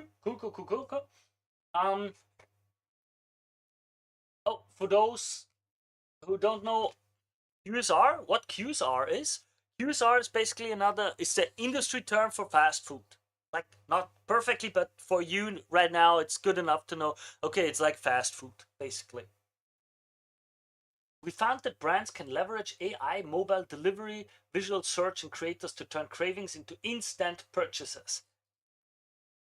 Trend number 1. AI and mobile delivery is the secret sauce for seamless ordering. New technologies like AI and mobile delivery have made learning about evaluating and ordering food online instant, secure, and convenient. In fact, 73% of consumers agree that AI makes it easier to search for and discover new and interesting places to eat. Adoption of this technology also is fueled by personalization, with 70% agreeing AI is more accurately learning my tastes and preferences for food and drink. In particular, AI-powered features on mobile food delivery apps are also getting better at recommending specific dishes, significantly boosting the efficiency and speed of QSR delivery. 79% like when mobile delivery apps suggest other items they want added to the order, and 79% often learn about new QSRs through the what other people bought or featured theme pages. As you can see, here's just a few screenshots and examples of what it could look like. AI-powered QSR recommendations, AI-powered dish recommendations, AI chatbot for ordering, AI. So interesting. Tools that help brands become trusted food guides. Percent who completely somewhat agree. 87% mobile delivery apps help me more quickly and easily get food when I'm hungry. 70% say personalized AI content makes it easier to find the right food to drink for my mood. 69% say AI chatbots allow me to rely less on traditional product information. And 62% I use my camera to find products similar to what I like or have purchased. Snapchatters are 1.6 times more likely to agree. Okay, so they take a picture of something and then say, I want something like that. Okay. Brand tip. Brands can leverage AI to become trusted food guides by offering highly personalized recommendation and streamlining the ordering process. Trend 2. Social platforms are the new digital drive-through window. Whether they're deciding on what to eat or keeping up with the latest food trends, many consumers use social to start the food purchase journey because all the info is already at the fingertips. In fact, 76% agree seeing tasty looking items on social media prompts them to order food. Snapchatters in particular are 2.7 times more likely to make QSR related purchases by using links provided by a brand on social. Okay. How consumers engage on social to decide what to order next. Percent completely somewhat agree. Finding deals and discounts. Social is a great place to find specials and exclusive discounts on food drinks. 78% agree. Third, using customer ratings. Peer ratings on social influence new QSRs and food drink items I choose to explore. 76%. Engaging directly with brands. I engage directly with QSR brands on social to get more information. 69%. Discussing with communities. I engage in discussions on social about the quality of different QSR brands. 65%. Brand tip. Brands should engage with foodies on social at every stage of the purchase journey, from awareness to post-purchase. Okay. Trend number 3. Friends and family drive QSR purchase decisions. With social platforms igniting the purchase journey, friends and family have become key influencers in QSR discovery and recommendation. In fact, 70% said they often try QSR items they see their friends sharing on social platform. And 66 said they rarely try new restaurants or food without getting advice from friends or family. More importantly, friends and family directly drive orders, with 81% recommending QSRs to friends and family after their own order experiences. The role of friends and family in QSR purchase decisions. Of course, if it makes sense, it's natural, of course. People like talking about food, people like food, people like being the ones recommending good things. Maybe, I don't know, it's social hierarchy, or maybe it's just so old school, genetically programmed into us to like, oh, I found this good berry bush. I want the whole tribe to know, oh, these berries taste good. It's interesting, really interesting. And on the other side, same reasons why we trust someone else. Well, Mike and Sarah and Joey and all of them said this is good, then I'm gonna try it. 81% said I'm more likely to order food or drink items recommended by friends and family. 70% said I often try QSR items I see my friends sharing on social platforms. 72% said I use social to connect with friends and family about potential orders. And 66% said I rarely try new restaurants or food without getting advice from friends and family. and Snapchatters are 1.6 times more likely to agree with these things. Interesting. Brand tip. Brands can join the conversation on platforms like Snapchat where friends and family discuss restaurants and food recommendations. Trend number 4. Creators amplify brand trust and credibility. Consumers, especially Snapchatters, increasingly rely on creators as their food guides, viewing them as authorities on both cuisine and culture. 70% consider food creator recommendations on social media as just as trustworthy as friends and family. And Snapchatters are 1.4 times more likely to follow creators specifically for the food drink reviews and recommendations. Foodies crave information and content from creators, from discounts and rewards to testimonial reviews, food vlogs, and QSR cooking recipes. By partnering with creators, brands are also more likely to be perceived as socially relevant, 71%, and part of consumer art circles, 68%. Really interesting. What?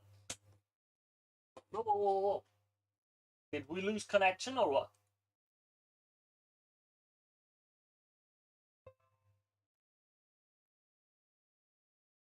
Let's try, let's see. I was just gone for a moment. Nope, still.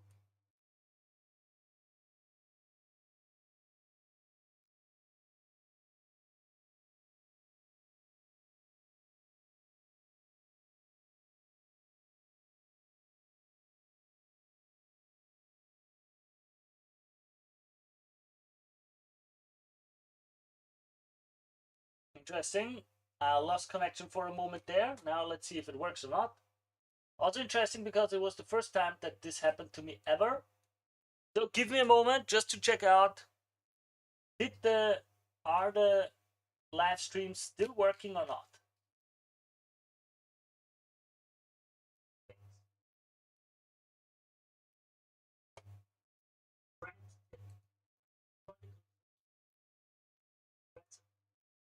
Let's see if it works or not. Just being a bit curious. Sorry, just give me a moment.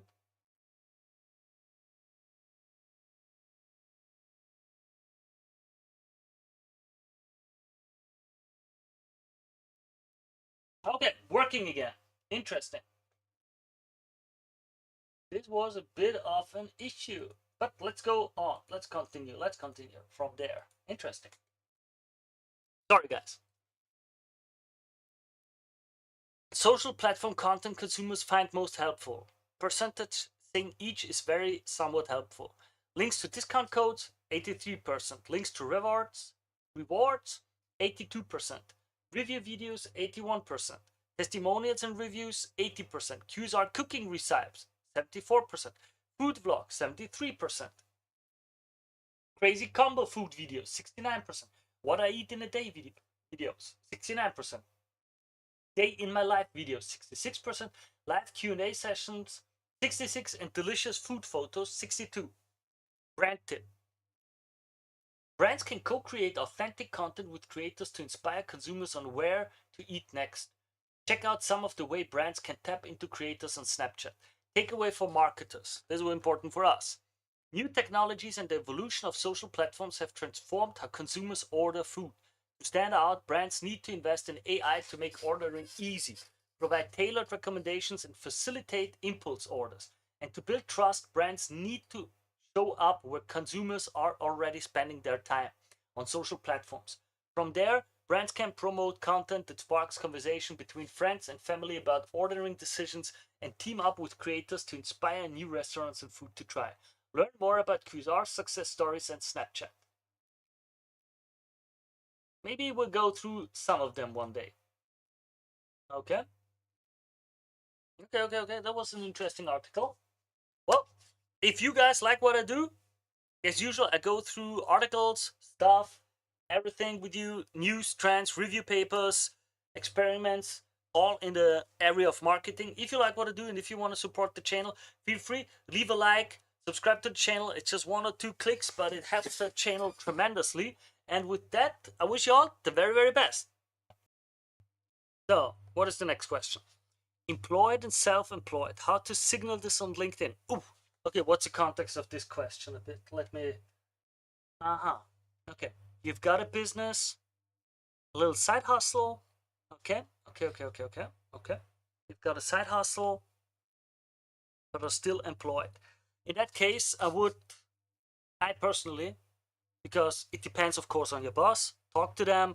Are they fine with it or not? Are you fine with having a side gig officially? And do you work for a company that says, hey, we have no problem with that? Or, nah, man, I'm working. I'm working. And while I'm coding, I'm letting old stuff of mine run at the same time so that I'm online for anyone who wants to chat and talk. That's what I'm doing. And right now I'm coding on a WordPress plugin for a client. But why not be online? Basically, that's what I'm doing. Yeah. So, what makes you come to a stream with no viewers and boring topics like business and marketing?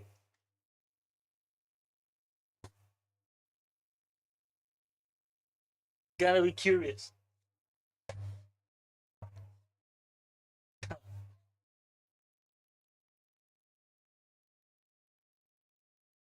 Makes sense. Yeah, surely makes sense. Well, I don't think I think the same. I don't think it's boring. I think it's really interesting, and I think it's great. I've been doing it for 20 years. Yeah, exactly. It's what makes the world go round. Exactly. And it's nice helping people make money. Like I'm online and I do all of this YouTube stuff and the other things and hold keynote speeches for SMBs, small businesses, so that people who are like they only have a family business or something like that, or solopreneur or beginners, that they learn, hey, how do I do marketing? How do I get my first clients? How do I get my first employees? 20 years and not retired yet, man. I'm not in the internet age. When I started, we didn't even have this whole stuff. Nowadays, it's way easier than it was when I was young. Way easier. But yeah, I'm not a multimillionaire, so you could call me a sucker. Oh man, I'm being dissed here for working 20 years, huh?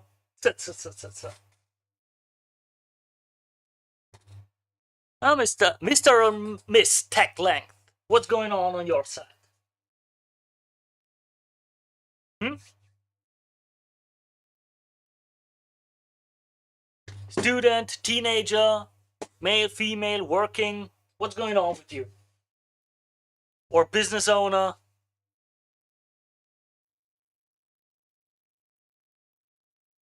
Curious to see. You're one of the first people just seeing who's alive. Working male. Oh, white collar, blue collar job.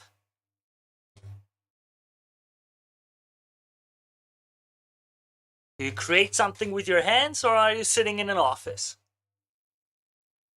That's a big difference in classes nowadays. Working male. Very blue. Cool. Very cool. Like to hear that. What? Carpenter, electrician, welder, construction sites. What can I imagine after that? I had my first education in mechatronics and electric. As in where I'm from, Austria, in Europe, we call it Elektroinstallateur, electrical installations, that stuff. That's what I learned first, and mechatronics, like repairing machines and stuff like that.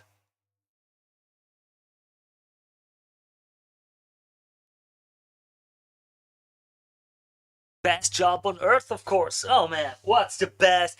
You're hyping it up. What's the best job on earth? You got me curious. Fireman.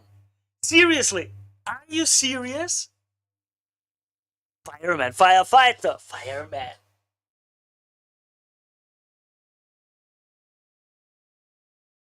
Firefighter, man. You got to have it easy with the ladies. The ladies, as far as I know, love firefighters. Fireman. Wow. Oh, let me Google. Am I making a mistake and in English fireman means something else than what I think? Fireman, firefighter. Where from? America, Canada, Europe, Asia, Africa, South America. When I was young, I knew 2-3 chicks. They were like crazy for firefighters. Crazy. And that's how I learned all about that. Like, how many girls are crazy about that? America. Nice. East Coast, Mid, West Coast. Gotta tell me a bit. Gotta drag every detail out of you. Why don't you tell me a bit more at once? America. Crazy at the coast or cozy in the more relaxed middle? But I'm from Europe. I have no clue. I only know the stereotypes of the USA states, like the East Coast crazies in New York, the West Coast crazies in California, like then you have the Southern crazies in Texas and Florida. More cozy section. That's nice. Yeah, I'm thinking of moving, not moving like forever, but opening a branch in America, in the USA. I talked to a few people already to make a branch of my company in the USA. It's not like completely served, but I already talked a bit to a lawyer about an LLC and everything. What is a good area in the USA if you want to do business, but you don't want to be with the crazies? Yeah, should. Well.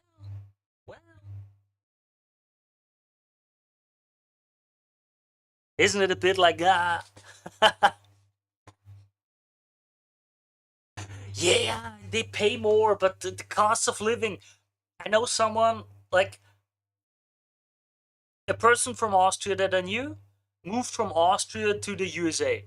And in Austria, they made like 30,000 euros per year income. And in the USA, they made like 110,000 per year. And that's not so much more, but the lifestyle was the same. Because they had to pay insurance, they had to pay, like, internet here costs €9, over there it costs $100, and so on. So, DFW area, what is that? DFW area. It's a good mix of business crazy. DFW?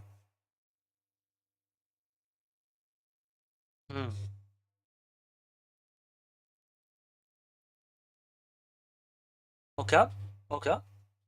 Interesting. How old are you, by the way? Just so I can, like 18, 19 years old, or are you like 60? Yeah. Yeah, cities are always expensive. I mean, I can't compare it, man. In my whole country, this whole country that I live in has less people than,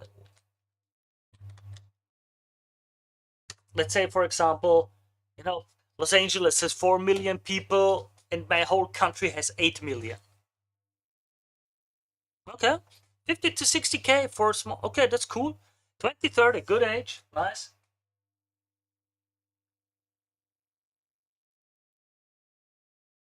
I heard from some people that the Midwestern area is nice. Yeah. I wouldn't go as an employee. I would start my own business. I think at least that's the stereotype that I know, is like America is the place where you make business. That's the place where you go to make business and to make money. And I have no clue how you guys do it, or what the life is like there. But for example, in the country I live in, Austria, it's it's illegal to cold call a business. It's illegal. You're not allowed to cold call someone or to send a cold email. Yeah. Yeah. Yeah, it's true. Everywhere has nice spots. You're right. You are right. Also, it always depends what kind of people you have around you. Was just a bit unsure because it was like, hey, America is full now. You don't want any people to come anymore. It's like, nope, we got enough people. We don't want anyone to come anymore. Now is not the time for you to start a business as a foreigner in the USA. Stay away. Get the fuck out of here. I don't know if that's allowed on stream to say those words. I'm new to streaming. What about you? Got a wife? Got kids?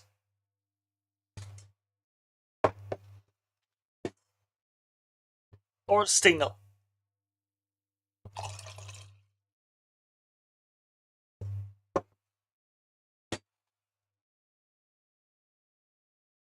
And I got to add some little music or something in the background. It's too quiet when I wait for responses. Just living life. That's cool. A firefighter. Well, respect and thank you for the service. You keep people alive. It's really, really, really respectable work, and you risk your own life. It's a tough job, isn't it? Really, really tough. But what is it like where you live? Are you employed, or is it a volunteer force, and is it state or private? How does it work?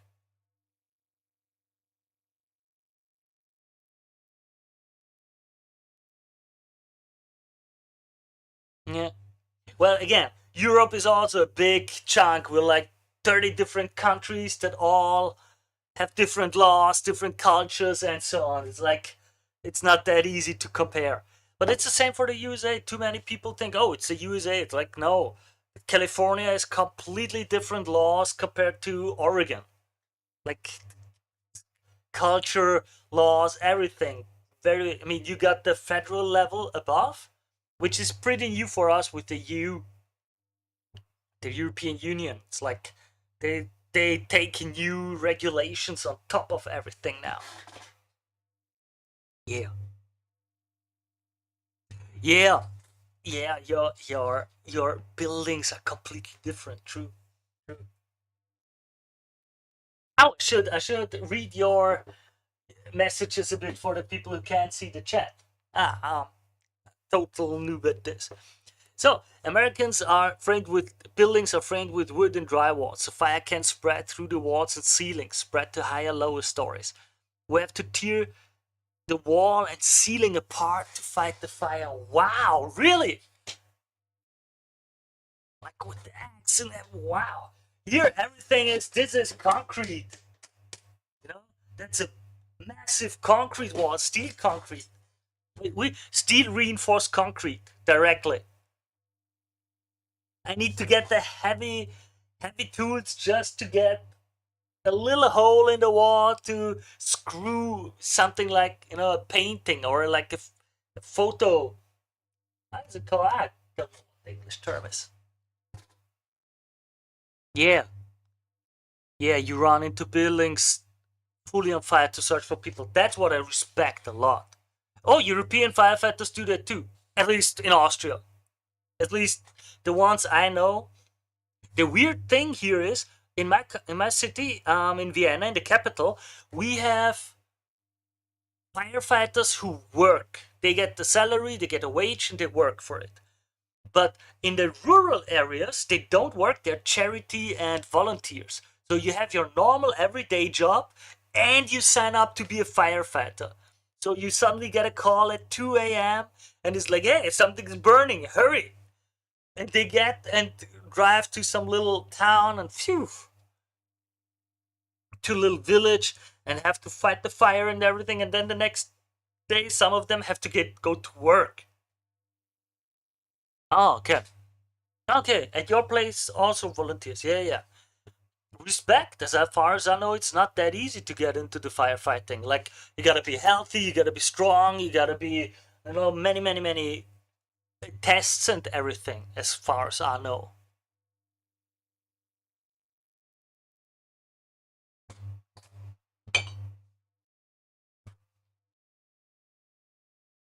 Yeah, really? Vienna is like the best fire department in Europe? Oh, why? Do you know why? Or is there... I only know it was one of the first official ones because of the emperor back in the day. Yeah, a lot of steps, maybe 5% get in. Yeah. And you're a friend of mine who wanted to get in and he couldn't get in and he took the test again and again and again. It was like, man, you're not supposed to be there if they don't take you that often. No. Weird. Let me check for a moment. What time is it at your place? East Coast. Well, you're in the middle, you said. So what? It's like, man, at your place. What? Why are you online? It's like midnight to 3 a.m.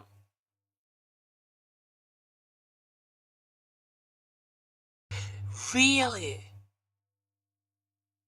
They still go into burning buildings everywhere else. They don't, even if someone is reported inside, they wait for the fire to go out first.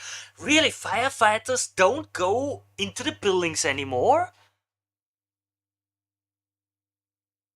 Wow. I mean, isn't that the main job? Like, go in, save the princess from the fire and get the kids out? Isn't that like the main job? Wow. Come on, man. Wait, that's come on. Come on.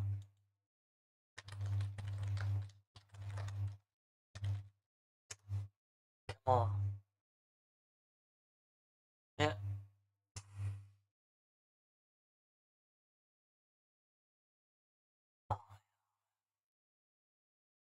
Yeah. Tough job. I respect it a lot. Like, you saved someone's life. That's, I mean, cool. Like, you save a life, man. As long as you're not a total jerk and a bad person in your private life, I think that job alone, gets you so much good karma. Or, like, don't know if you're religious or not, and if religious, what religion and so on. But, like, it gives good energy. It should give, God is going to appreciate that, I can imagine. Yeah. Like, man, you save kids, you save people. Yeah, that's the job. They're much more safety oriented now. Safety for the firefighter, not the citizen. Ouch. Well, I got to admit, when my home burns and I got some kid or my wife or someone here, I hope someone comes who's still ready to go inside. Man, really hope that. I'll be researching that a bit. Usually when someone comes online, it's about they want to start their own business. How can I help them? What is important? But like with you, I don't want to even talk with you about business. I don't want to make you stop that career because firefighters are so important. Like, nah, we don't need another restaurant or another whatever SaaS business and then AI and software or marketing agency. Man, we need people like you. Respect. Without the blue collar man, everything would be crumbling. Everything. Such a shame that there's not more respect for the blue collar workers.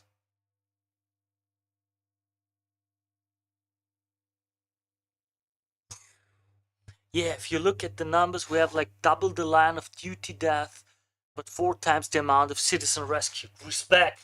But wait, well, what does double the line of duty death? You mean compared to what? Like double the firefighters where you're from die during the shift than compared to other firefighters who don't do that? Do you mean that? Man, every saved soul paid for with blood, death, like the sacrifice of a hero. Wow.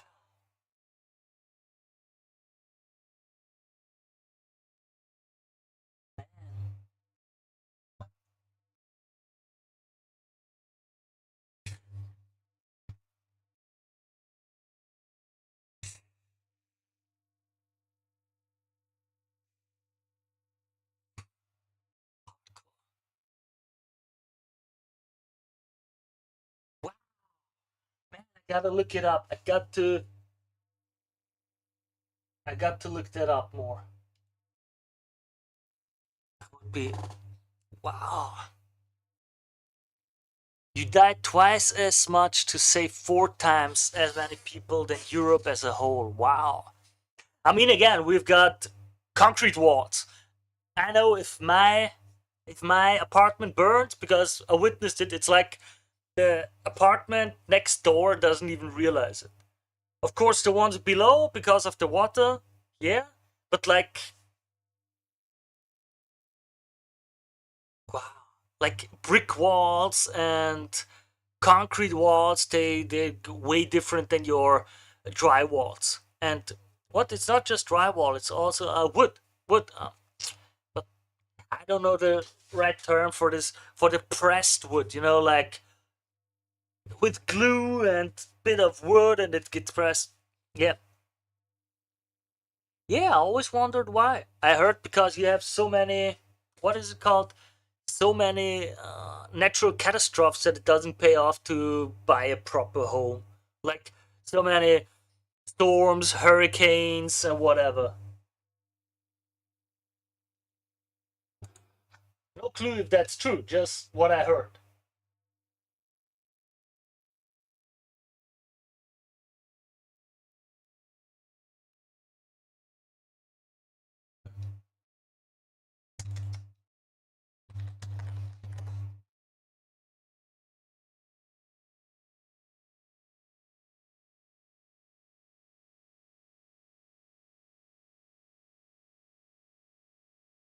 Yeah, this.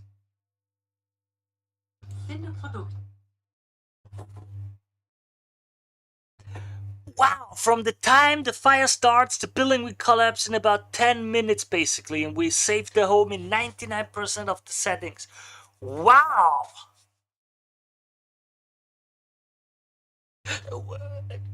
You know, it's like midnight to early morning, 3 a.m. at your place. What are you doing? Are you at home relaxing? Are you in duty? Are you like at the place, at the firefighter place, waiting if something happens or not? Are you just relaxing at home, having a bad rhythm to sleep?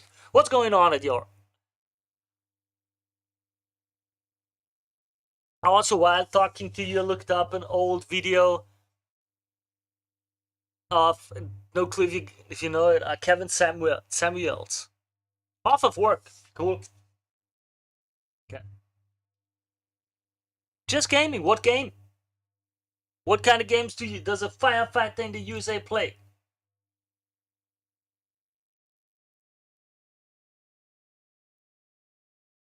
Are you more Call of Duty? More what came out now? Now that little 2D game, Hollow Knight, or are you more Factorio? Are you everything? What? Everything. Nobody plays everything. Nobody plays everything. Like everything. Nobody. Everyone has something they don't like to play. You know?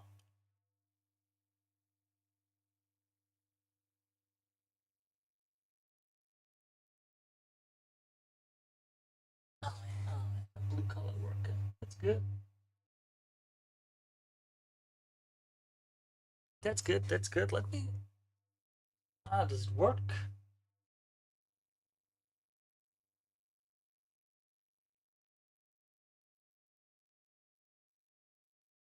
Everything. I can't believe everything. Factorio, Overwatch, Stardew, Elden Ring, Ultra Kill, Silksong. Okay, man, you're really all over the place. Okay. Now just tell me you also play Candy Crush. Again, then you're really all over the place. Just tell me, yeah, Candy Crush too, and then we've got it. Wait. Gotta activate studio mode. I gotta test something. Ah, man.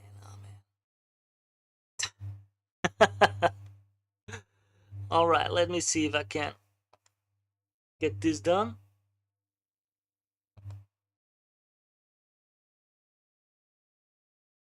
Yeah, no. See, I said it. Nobody plays everything. No Candy Crush. See, I said it. Nobody plays everything.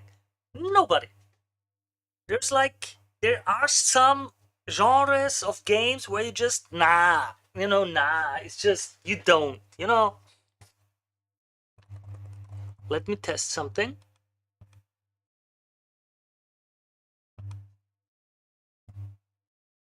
Puzzle games, man. Cool. Cool. How does that work? A lot of puzzle games. Well, you play Factorio. Factorio is one of the games that I play. I don't play a lot. Yeah, grandma phone slop.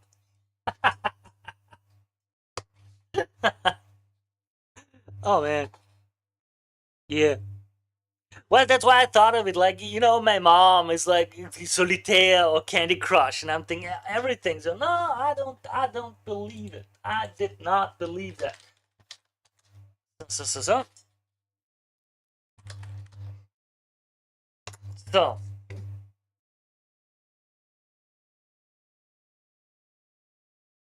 Let me test something.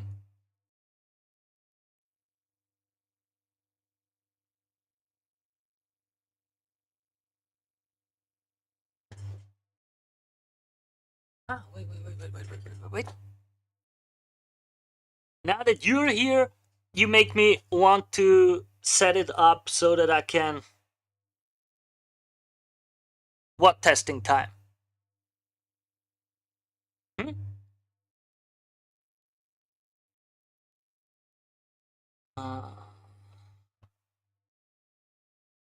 Overlay there.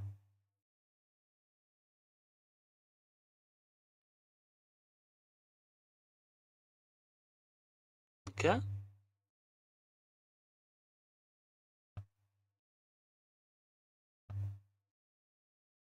Let me test something.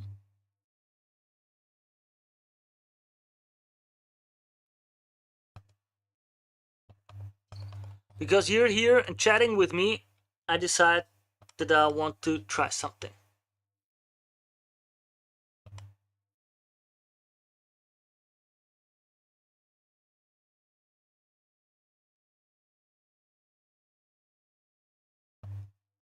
Oh.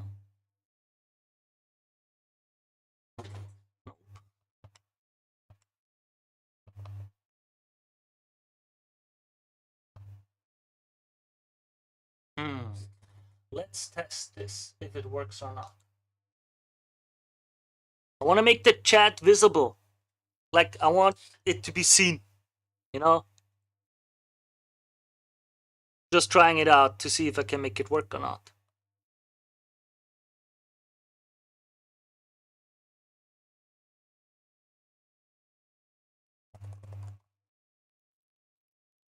What is testing time?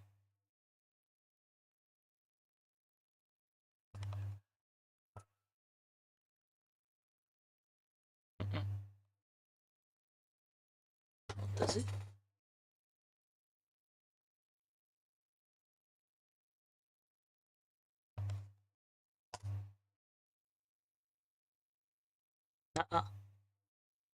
Not yet, huh?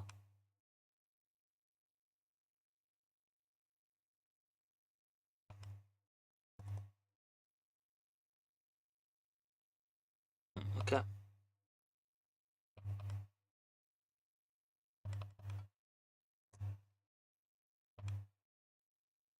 Now, does this work?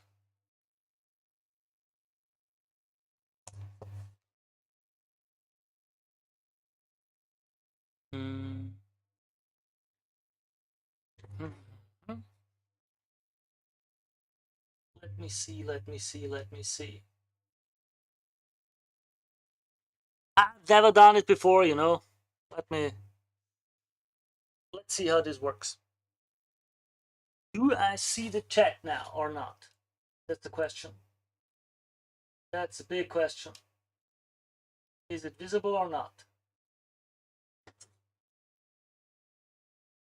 I have no clue what I'm seeing.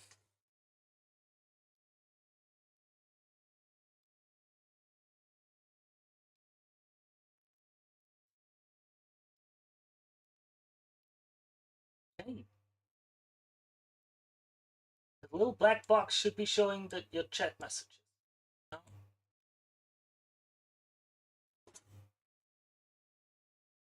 It's not the desktop of a European, it's my desktop, and I'm not the stereotypical one. Like everyone else. Oh, no, I'm not in the UK. I'm not in the UK. No, I don't live in that kind of regime yet where I get imprisoned for liking a meme. You know, thank God, not yet. Like, nope, not like that yet. Let me test it a bit more. Write the questions, send them to me. We're in the live AMA question and answer. I gotta turn it off again. Usually write the question, I will put it like here, and give me a bit of context in the chat. How does that thing work, man?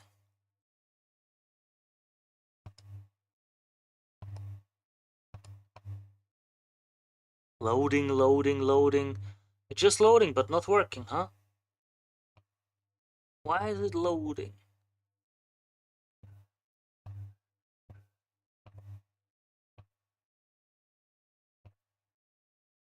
Okay.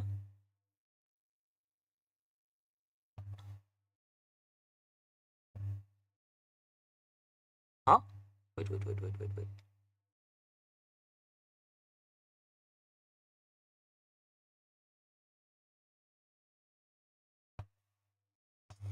Settings for the overlay. What's Europe like?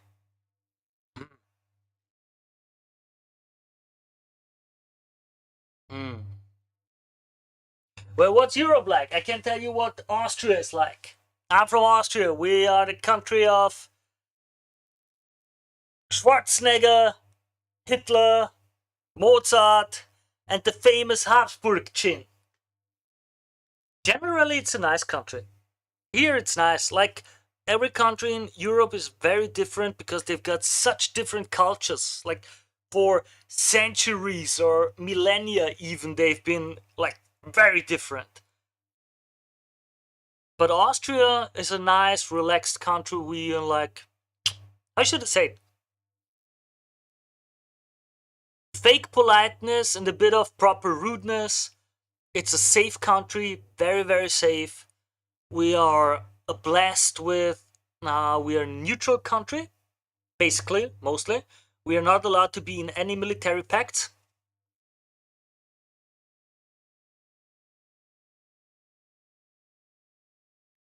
Well, they live on 30K per year is true.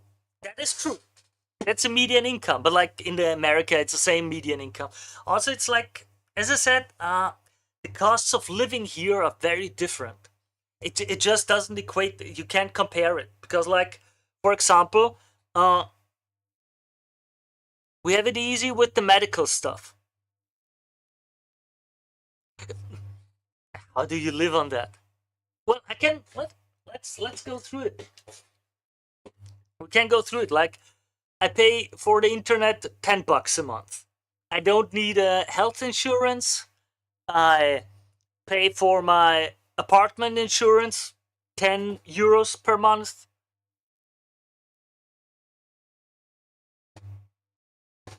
Yeah, but like, yes and no. Yes, of course, it's the taxes, but the weird thing is, You Americans, you pay a lot of taxes still and don't get these things. As far as I know, I mean, it depends on the state where you're from, but like I can go to the doctor no matter what, and I don't have to pay anything. I don't pay anything. I go to the hospital whenever I need it. I don't have to pay for the ambulance. If I'm at home and I suddenly feel a pressure in my chest, I call the ambulance and it's like, hey, I don't feel well. I think I need to go to the hospital, and that's it. When you compare it now, I mean, I don't know what it's like, but you have a wife and she's pregnant. How much does it cost for you to go for these 9 months to the medical centers to have her checked, to have everything done, and then to get the kid, and then the kid is, like, you pay a lot of stuff. I know someone, they had like a little. Is that just a federal tax, or is that the state tax too, with the 22%, with 8% VAT? Is that is it because you've got federal and state level? So you live in a state with no state income tax. Yeah. That's the difference. Many here in many states in the US, you even pay that. And that's, like, how much do I, wait, let me see. Let me check it out, okay? Give me a second. Like, calculating, because I've been a business owner for a long time now. So I gotta look what employee taxes.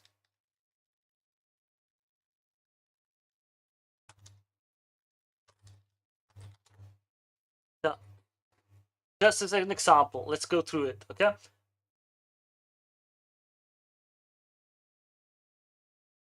Yeah, it's like we've got a progressive tax. That means the more money you make, the more taxes you pay. For the average, like 30,000, 35,000 euros per year, you pay 30% taxes. So it's the same as you do. Oh man, for business, it's crap. It's crap. Business is here awful. Awful. As I said, for like an employee, it's great. As you said, you pay 30% taxes. Here you pay 40% taxes, but you've got like 4 to 6 weeks vacation. You've got sick pay leave. You have insurance. You have all of that built into that. I, as a business owner, you can say 50% of my income.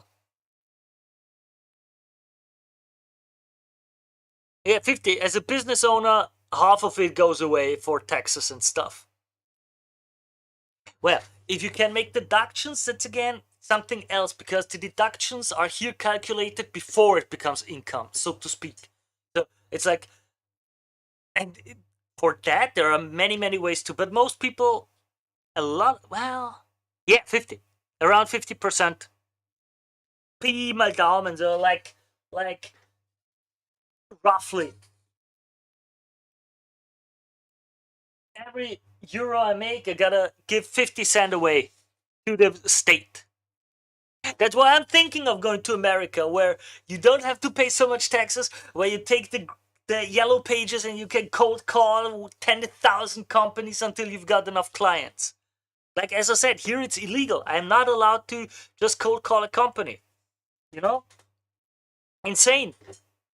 It's insane.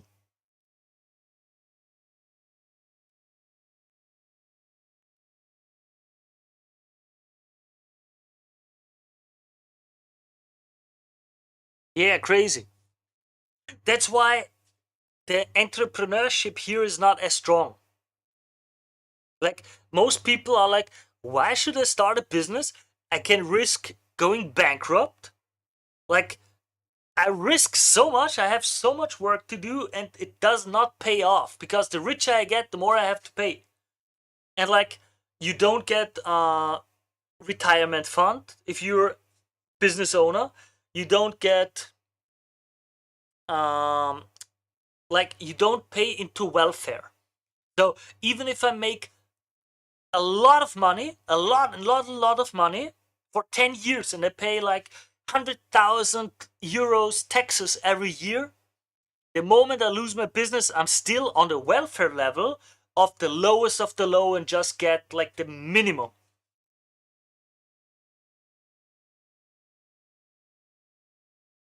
Yeah, of course, a firefighter must be hardcore.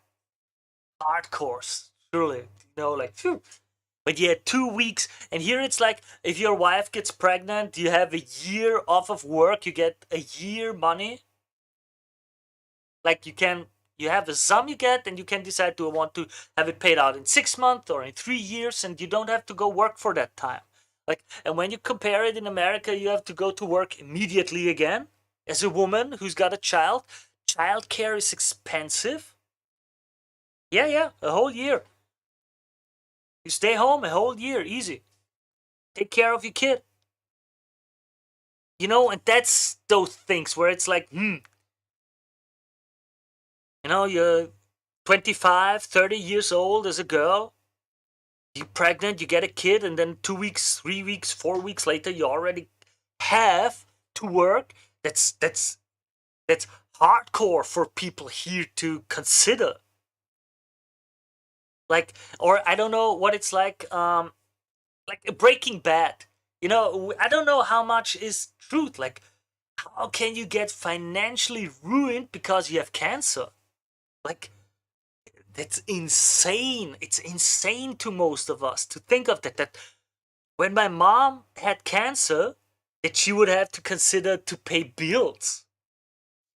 That we bankrupt as a family just so she can get treatment. Like, that's such a blow in the mind for the average European. It's insane. Yeah, people everywhere. That's the same all around the world. People are bad with money everywhere. Okay. But that's a point again. I mean, I don't know. I've heard it like the typical memes on the internet. Like, you pay insurance and no matter what happens, they don't pay you. Like, oh, oops. Suddenly we find that you don't get this because of whatever. Know what I mean? Like, they always find a loophole so that they don't have to pay you. I mean, I don't know if it's like that in America, but like for me, for example, I had for my business an insurance, okay? And I said, I want the expensive insurance. I want everything. I want everything insured. Fire, water, terrorism, a bomb in my house, a meteorite. I don't care. I want everything. And then there was a big storm. It was a big storm. Oh man, I can show you. Oh man. It was a big storm. Insane when I think about it now.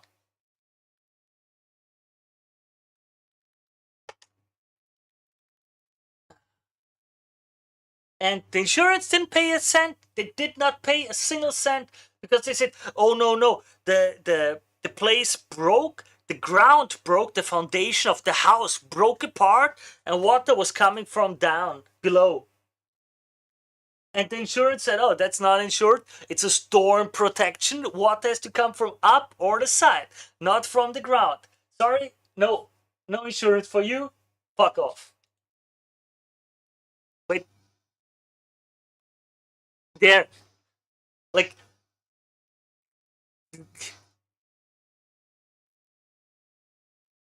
yeah, like it was there, and here you can see, like, the whole place was underwater. It was the storm back then.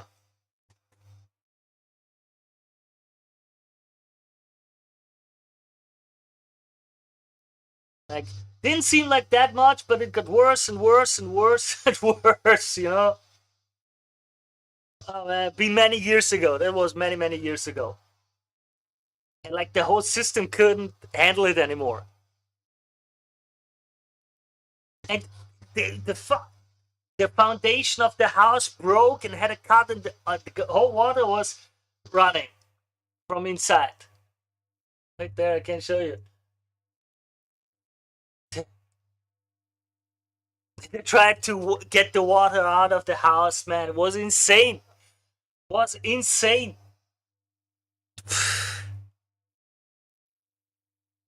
And the insurance paid nothing, not a single cent, nothing. You know? Oh man, I don't trust these insurances anymore at all. Like, nope, not at all. Ah, I'm already through. Yep. Okay, guys. With that, we have. I need to learn how to swap these properly. Yeah, it was awful. It was awful. It was terrible, man. There was a little charity, a food bank. You call it food bank in English. You know, it's a food. That was a charity project. It was a food bank. It was not a business, but like, blah. And we had to get all the hygienic rules done again. Man, nah, nah, really, really nasty back then. Oh man. Yeah, but now in the aftermath, it's a fun memory. It's like a fun story to tell.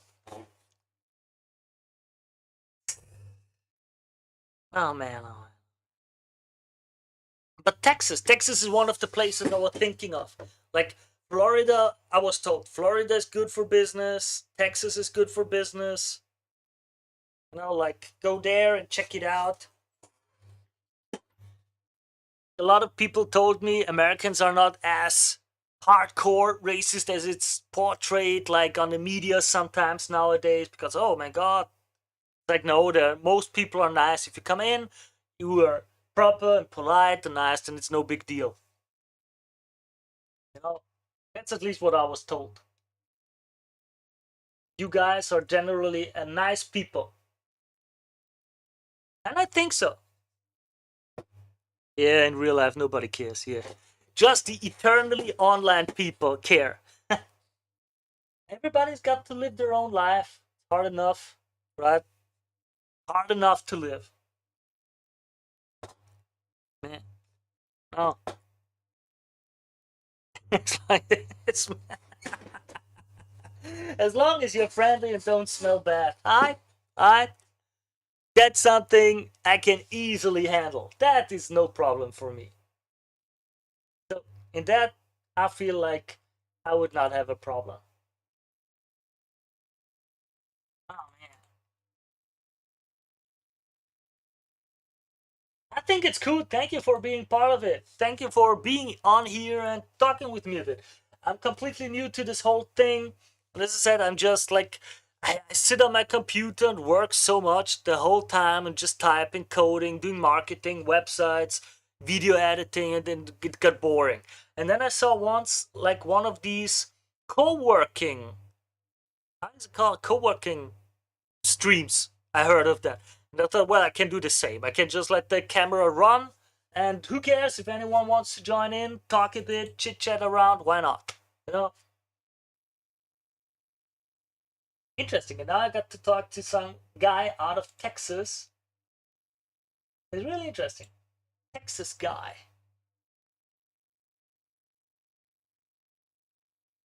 So let's test this. Connect, work. Good. Good. So.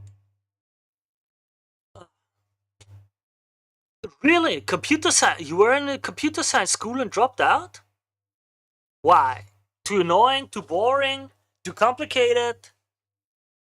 Not nerdy enough? Too nerdy and they were too boring? What was going on? Tell me your story, man.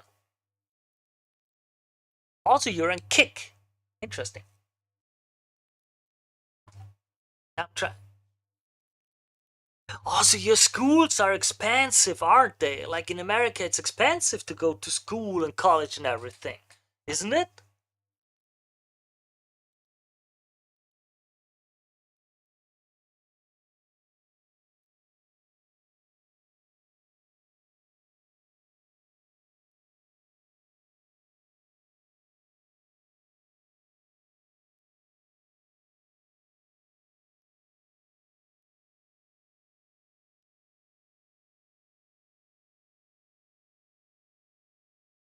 Yeah.